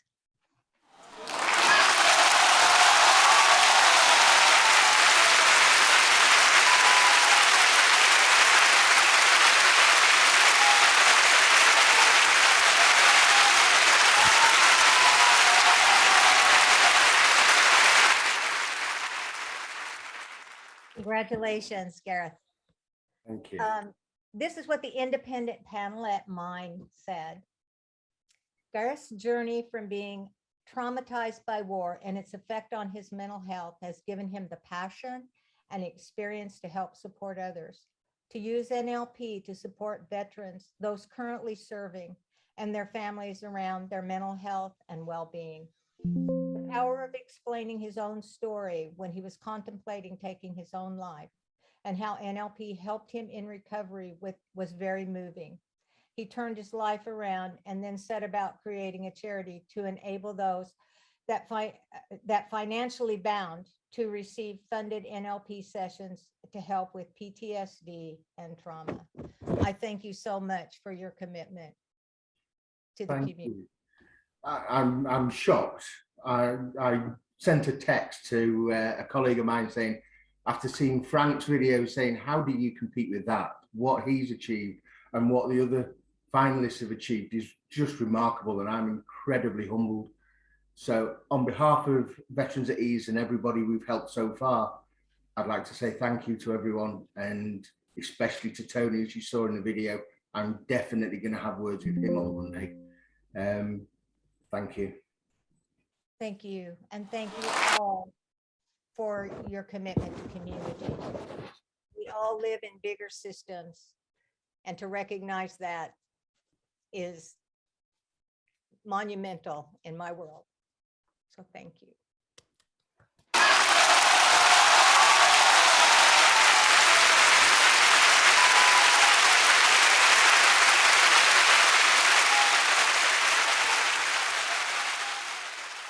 This just gets more and more difficult. Crikey, those, you know, how do you decide between three just far-reaching, extraordinary, oh my goodness.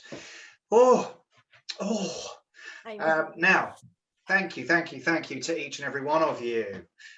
Yes, someone's just messaged, what phenomenal finalists. Agreed.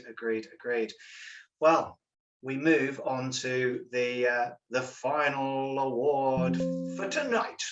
Not forever, but for tonight. Tune in next year, we'll have more.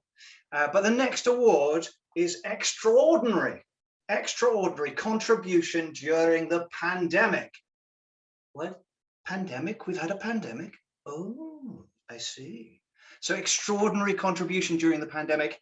And here to announce the award is Shelley Rose Charvet. But let me just say, a leader in the NLP community who needs no introduction. What? Oh, okay. Words, say words that change minds. The lab profile, so much more. Well, one of the things I particularly love about Shelley is those moments where I like to chat with her over breakfast. Does that sound wrong now I say it out loud? In those moments where we've been kind of like at conferences and such like, and it's in those moments where we get to have I love that kind of getting to have a cheeky chat with her about life, the universe and everything. And I kind of get the impression, whether I'm right or not, who knows, but I think like me, she seems to see the world from a slightly sideways perspective sometimes. And so you know, the other thing I love about Shelley is you get her in a group. Now obviously online is slightly different, but you get her in a group and it won't be long before she lightens the mood with her wicked sense of humor. And so let me just say, the bright, the brilliant, the vivacious Shelley Rose Charvet.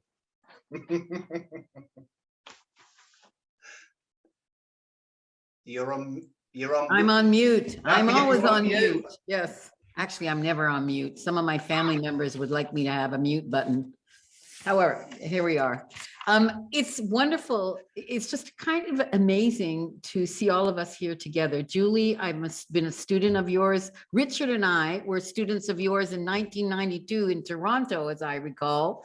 And those days changed my life forever. And so many of Judith, I've been a student of yours. Judith, I've learned so much from you, both of you, and it's so wonderful to see everybody here.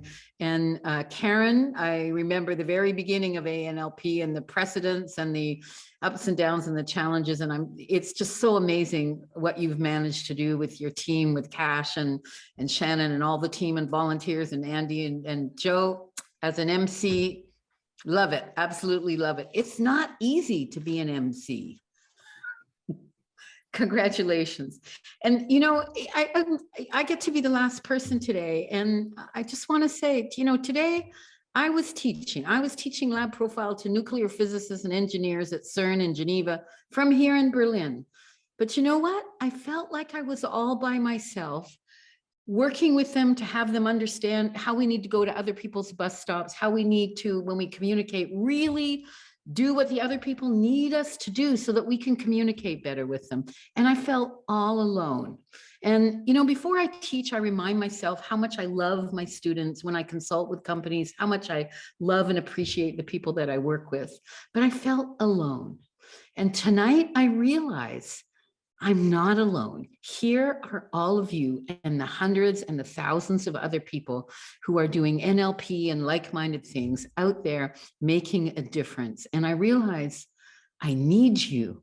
You need us. I mean, we're all out there at the metaphorical coalface, but really we're not alone. And I want to say thank you so much for bringing us all together and for everyone coming and for all of the contributions that you make, because I go, oh, I'm part of this community and together we're doing something.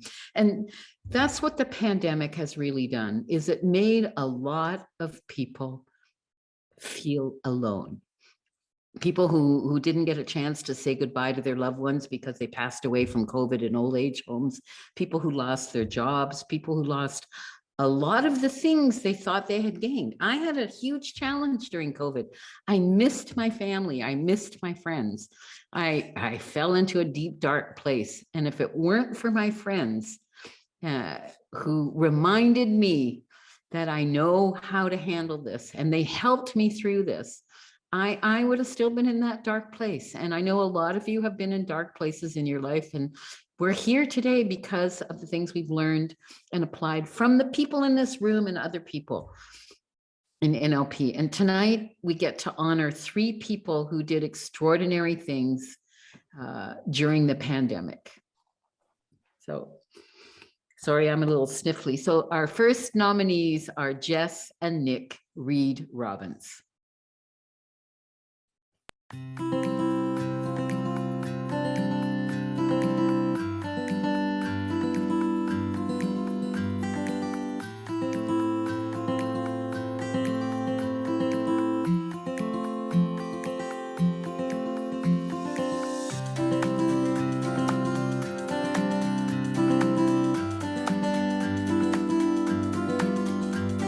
I would describe the extraordinary contribution that they made during the pandemic as phenomenal. Profound, as just like extraordinary over and beyond contribution to everybody that was in their sphere of influence. Just completely above and beyond. They really do go above and beyond. Are truly inspirational humans. They are absolutely amazing. Wonderful people. They're just 2 awesome people. Jess and Nick deserve all the plaudits and all the awards. They are not simply brilliant trainers and NLP experts. They are genuinely kind and loving people who have become my friends, and I love them dearly. I really do. Jess and Nick, you are truly inspirational humans with so many amazing tools that you so willingly and generously share. But what stands out about you is that you really care about people and helping them live their best life. Wow, thank you. My life has changed significantly for the better since meeting both of you in 2020. You are incredible people doing such amazing work for the benefit of others, and you just thoroughly deserve to be recognised for what you do.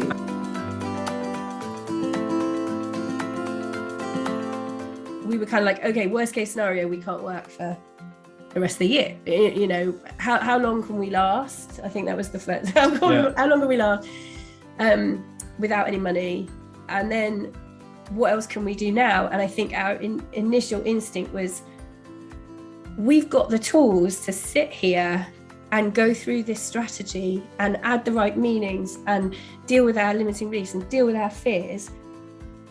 And so many people out there didn't have that. And I think that immediately hit us, that how lucky we were, that oh my God. And we thought about our students and we thought, oh my God, how many of our graduates are out there who need reminding that this is the way to tackle this situation. Jess and Nick, we all love you from everyone in your NLP Reed Robbins community.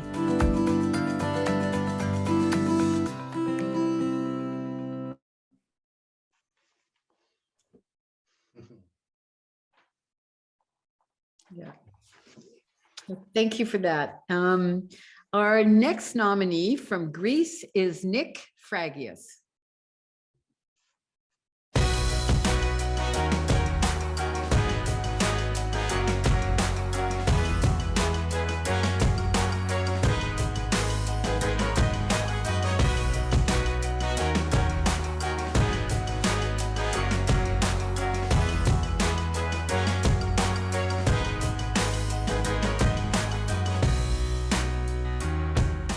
Hello everyone, my name is Stavroula Tsatrafili and I come from Greece.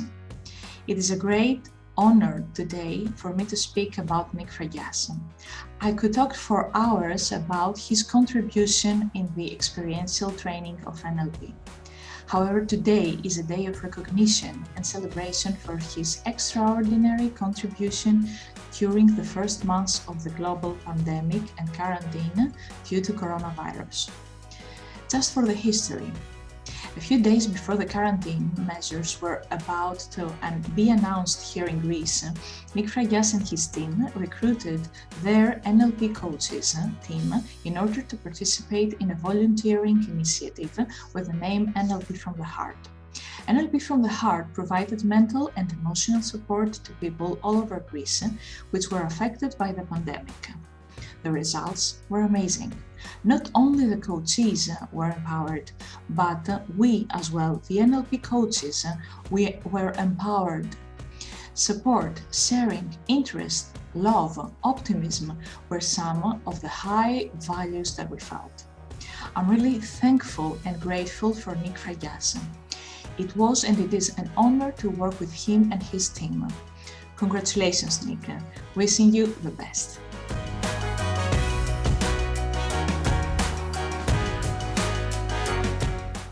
It was amazing, really. I'm still going into that operation and that outcome, and how we saw the people, the differences. We had videos, because for us it was, we try every time to find some data and researches to say to the people that the NLP works. Yes. We had it there on a video with people that they didn't know NLP, how they change.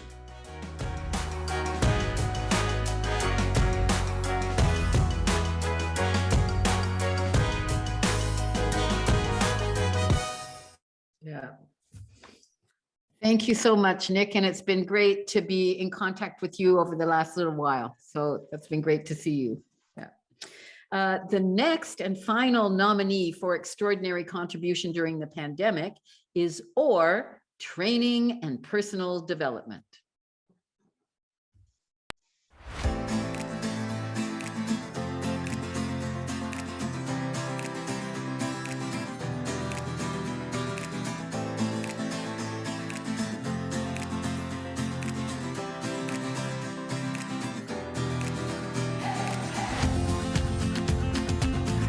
Hello everyone, my name is Sandra and I work in the Northern Ireland Social Care Council.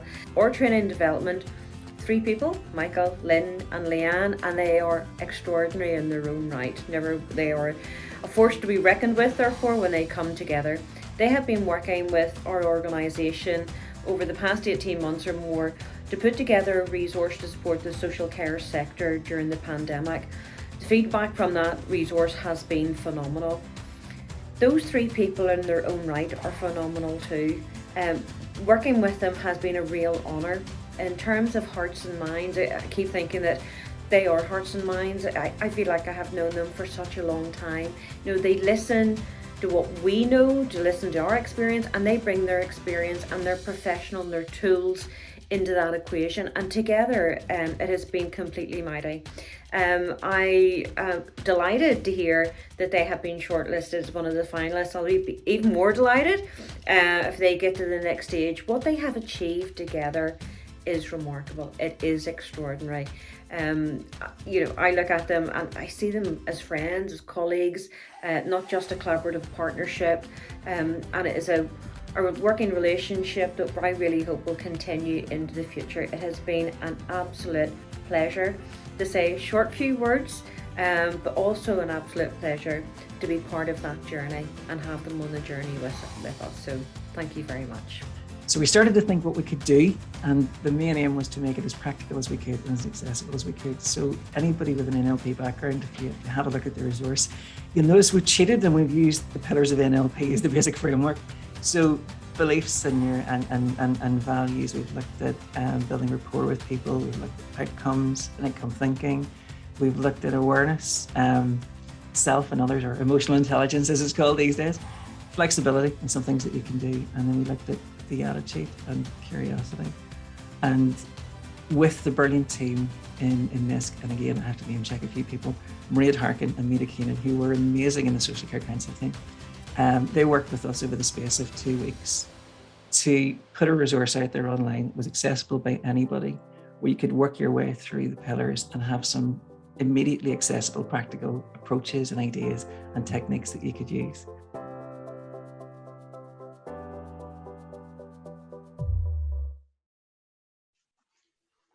And now, if I can open the award with the gold envelope with my gloved hands. Yes, apparently I can. And the winner for extraordinary contribution during the pandemic is, dramatic pause, all 3 of the finalists. Congratulations, everybody.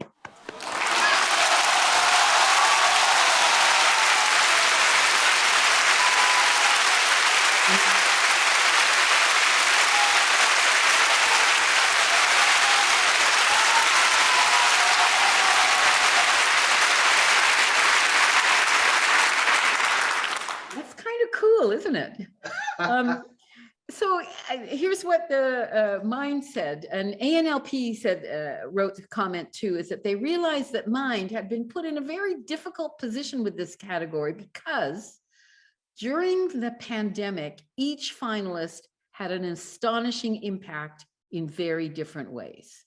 Jess and Nick were giving well-being sessions and building a whole support group for their community in the UK. Nick was training coaches to build resilience for so many people in their own communities in Greece. And OR training was developing a system to support social care workers at the NISCC in Northern Ireland and empowering them to support themselves and their patients. You know, NLP is at the core of everything that these people have done, and it's really important to recognize the far-reaching effects that each of these finalists have had in the world.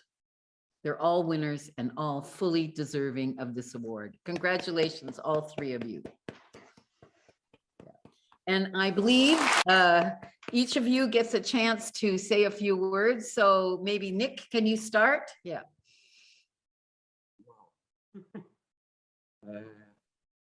Yes, we are here with the giants, and I feel so honored for that.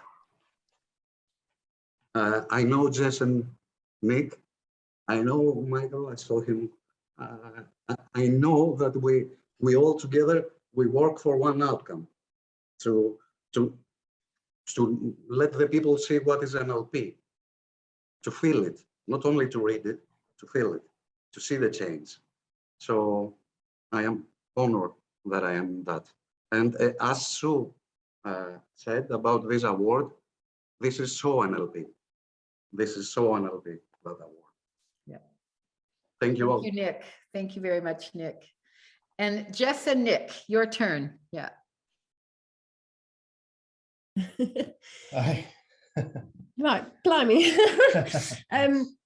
So massive thank you. I think we just came for the snacks. Do you know what I mean? We just thought, wow, this is amazing. We wouldn't expect to even get a mention. So this is amazing. And we're really grateful. I think, as well as thanking the people that nominated us, and Sarah and Holly for nominating us, and all of our amazing students and friends that sent messages. I think it's really important listening to everybody tonight. We live in service of NLP. We wouldn't be here. We wouldn't be here without NLP. We've both been through so much, and NLP saved us, literally. So we live in service of it and want as many people to have NLP in their lives as possible. But NLP is one of those amazing gifts that keeps giving back to you once you've got it. So not only did it save our lives, but we live amazing lives, and our son, you know, is embodiment of NLP, and it's just the most amazing thing. So I think the more that we share NLP, the more we get back and the better our life gets. So I think there's this lovely saying that is, you can't do all the good that the world needs, but the world needs all the good that you can do. And with the tool of NLP, all of the people in the NLP community just keep giving that gift and keep sharing it. So thank you to everybody who keeps sharing it, to all those people out there like Nick and myself who needed it that time. And thank you. Yeah, thank you so much. This is just totally inspiring to be around you, amazing people, and I'm blown away. So thank you so much for all of this amazing evening. Thank you. Thank you. Thank you both. Yeah. Michael, over to you, and then we'll talk to Lynn. Yeah. Oh my goodness. Hi everybody, thank you so much. Slightly overwhelmed and a bit shocked, I have to say. First of all, huge honor, and it's an absolute, it's amazing. Jess and Nick, I mean, your work is incredible. All of the finalists, I mean, to hear all of those stories, it is so inspiring, and as has been said already tonight, to know that we're not alone, that there are so many people out there using this stuff to make a difference in the world is just incredible.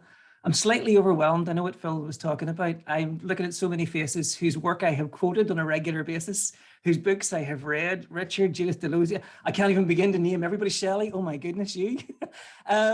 So many people whose work, without whom I would have nothing to say on a daily basis, to be honest with you. I have to hugely thank everybody in the field, everybody who's here tonight. I'd especially like to thank Cash, Karen, who is amazing, and Shannon, because there's the late great Steve Andreas had a saying I always loved. There's an old Japanese saying, apparently, none of us is as smart as all of us, and you bring us all together. You make that happen. And without you, we wouldn't be who we are. I have to absolutely thank the Social Care Council. You'll notice Sandra Stranahan is here, who is an amazing person from the Social Care Council. And I will be strangling her at some point because I didn't know she was going to do that in the video, and I'm totally mortified. But thank you so much. Patricia Higgins, Declan McAllister, Marion O'Rourke, the senior team with Sandra, Maria and Mita, who I've already mentioned, who were incredible. Without them and the work they do in the real world with social care and the workforce facing that pandemic, I mean, we're just in awe and inspired by them. I have to mention the Chief Executives Forum in Northern Ireland, who we work with as well, who we partner with.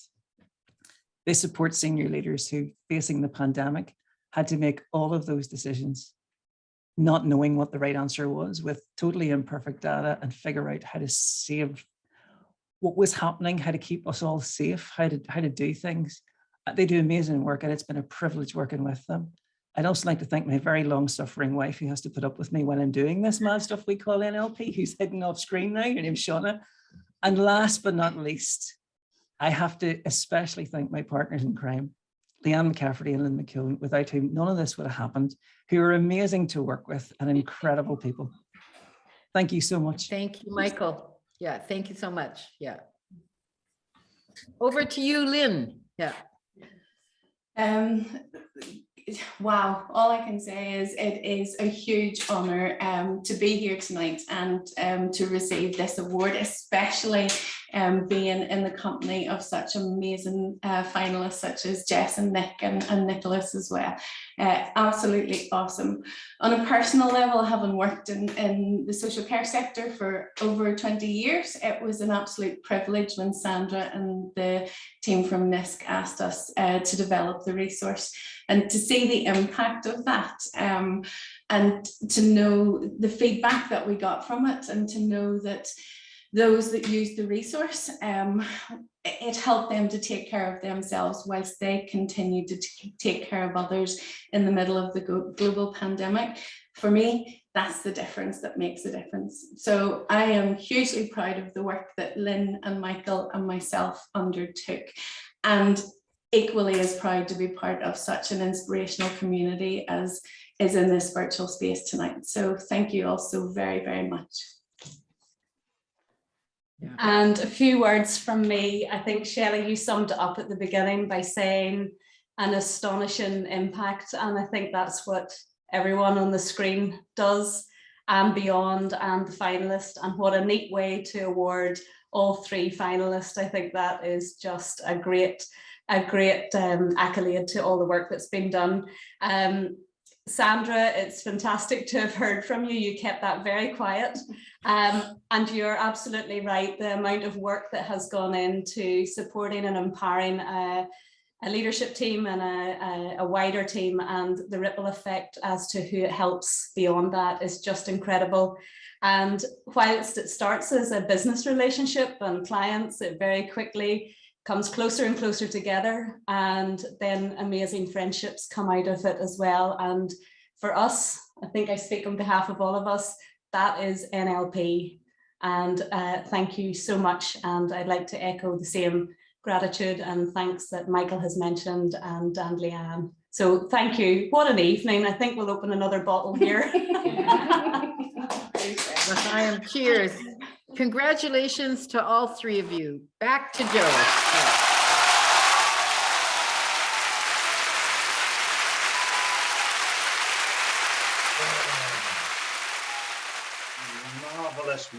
Marvelous. Well, look, time will soon be upon us. However, there are a couple of things to do, and I think the first one is that it on my list it says ANLP thank yous.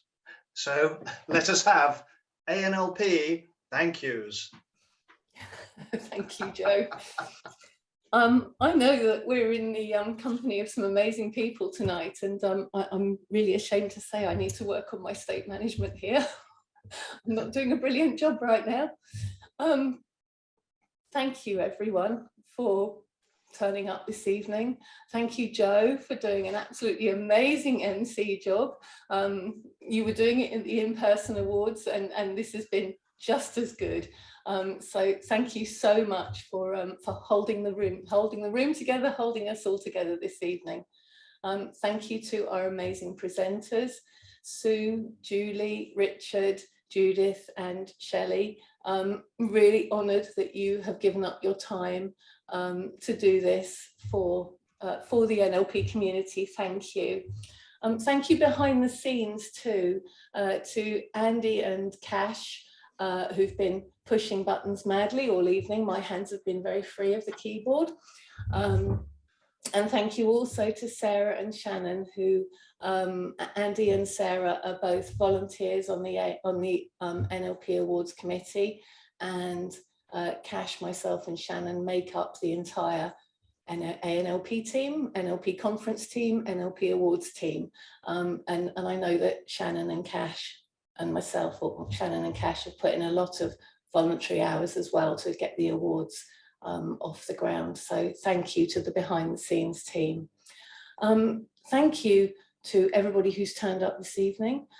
Thank you most of all to the finalists and the winners, because as so many people have said this evening, without you guys, this wouldn't be here anyway. We wouldn't have any awards. The work that you are doing is just inspirational and motivational, and so humbling for all of us in the community to be experiencing and witnessing what you've done and what you will continue to do, because we end up standing on the shoulders of giants, all of you as giants, for the work that you're doing and you continue to do. And please, will somebody work with me on my state management after this? If you're inspired by what you've seen this evening, and I certainly am, I'm constantly inspired by all of you people and what you're doing out there. But if you are inspired, then think about the nominations for the 2023 awards. Nominations are open. I'm pretty confident that everybody on this screen and everybody watching later knows somebody who is deserving of one of these awards. And as I said, thank you to everybody for turning up this evening, for paying to come to a Zoom event. All the money is going to Mind, and all the money, the tickets are still available, would you believe, until the 22nd of May. And that ticket is literally just a donation to Mind. So we collect in all the money and we will send it to Mind. The same as the auction that's currently taking place, where some of the NLP giants have donated an hour of their time for coaching. That too, all that money will go to Mind, because they are doing an amazing, awesome job to support all of our mental health and well-being here in the UK, and wider reaching than that. And whatever small part we can play to support the work that they're doing makes it all worthwhile. So thank you all so much for giving of your time and giving of your money and giving of your energy to make this evening such an amazing and such a wonderful evening. It might have been a virtual live awards, but it almost feels like it's been the best one yet. So thank you so much, everyone. Brilliant. Thank you, Karen. I love, and there's been messages coming through as you've been speaking about the nature of state management, and I love the fact that it's so British, isn't it, to go, I'm crying, I mustn't cry, state management. It's like, just cry. You delivered your, what you wanted to say at the same time. That's it. That's state management. I love you, Karen. I said to Karen many years ago that with regards to ANLP, that I always felt that she was holding a space for others without ego, just holding a space for others to excel and be brilliant. And I so believe that. And of course, now with Cash by your side, and obviously you have a team as well. You are utterly extraordinary. Once again, I would like to thank you. This is my one time a year opportunity to wear a cravat. Come on, what's not better than a cravat? Come on, let's bring it back. Thank you for hosting a wonderful and wonderful experience this evening. And like when we're all together, and at this point, this is where all the music starts and people dance, and I go and sit in a corner and mutter on my own. But what I would like to say is slightly empty now. But to raise a glass to each and every one of you, thank you very much indeed. I invite you all back to my house for a Campari, for a Cinzano, for a drop of sherry. The what? The Cinzano's gone, Campari's gone, sherry's gone. You have to raid your own drinks cabinet. Enjoy yourselves. Thank you very much indeed for being here, and see you next year, hopefully live in the real world. But otherwise, continue being brilliant. Shine on. Thank you.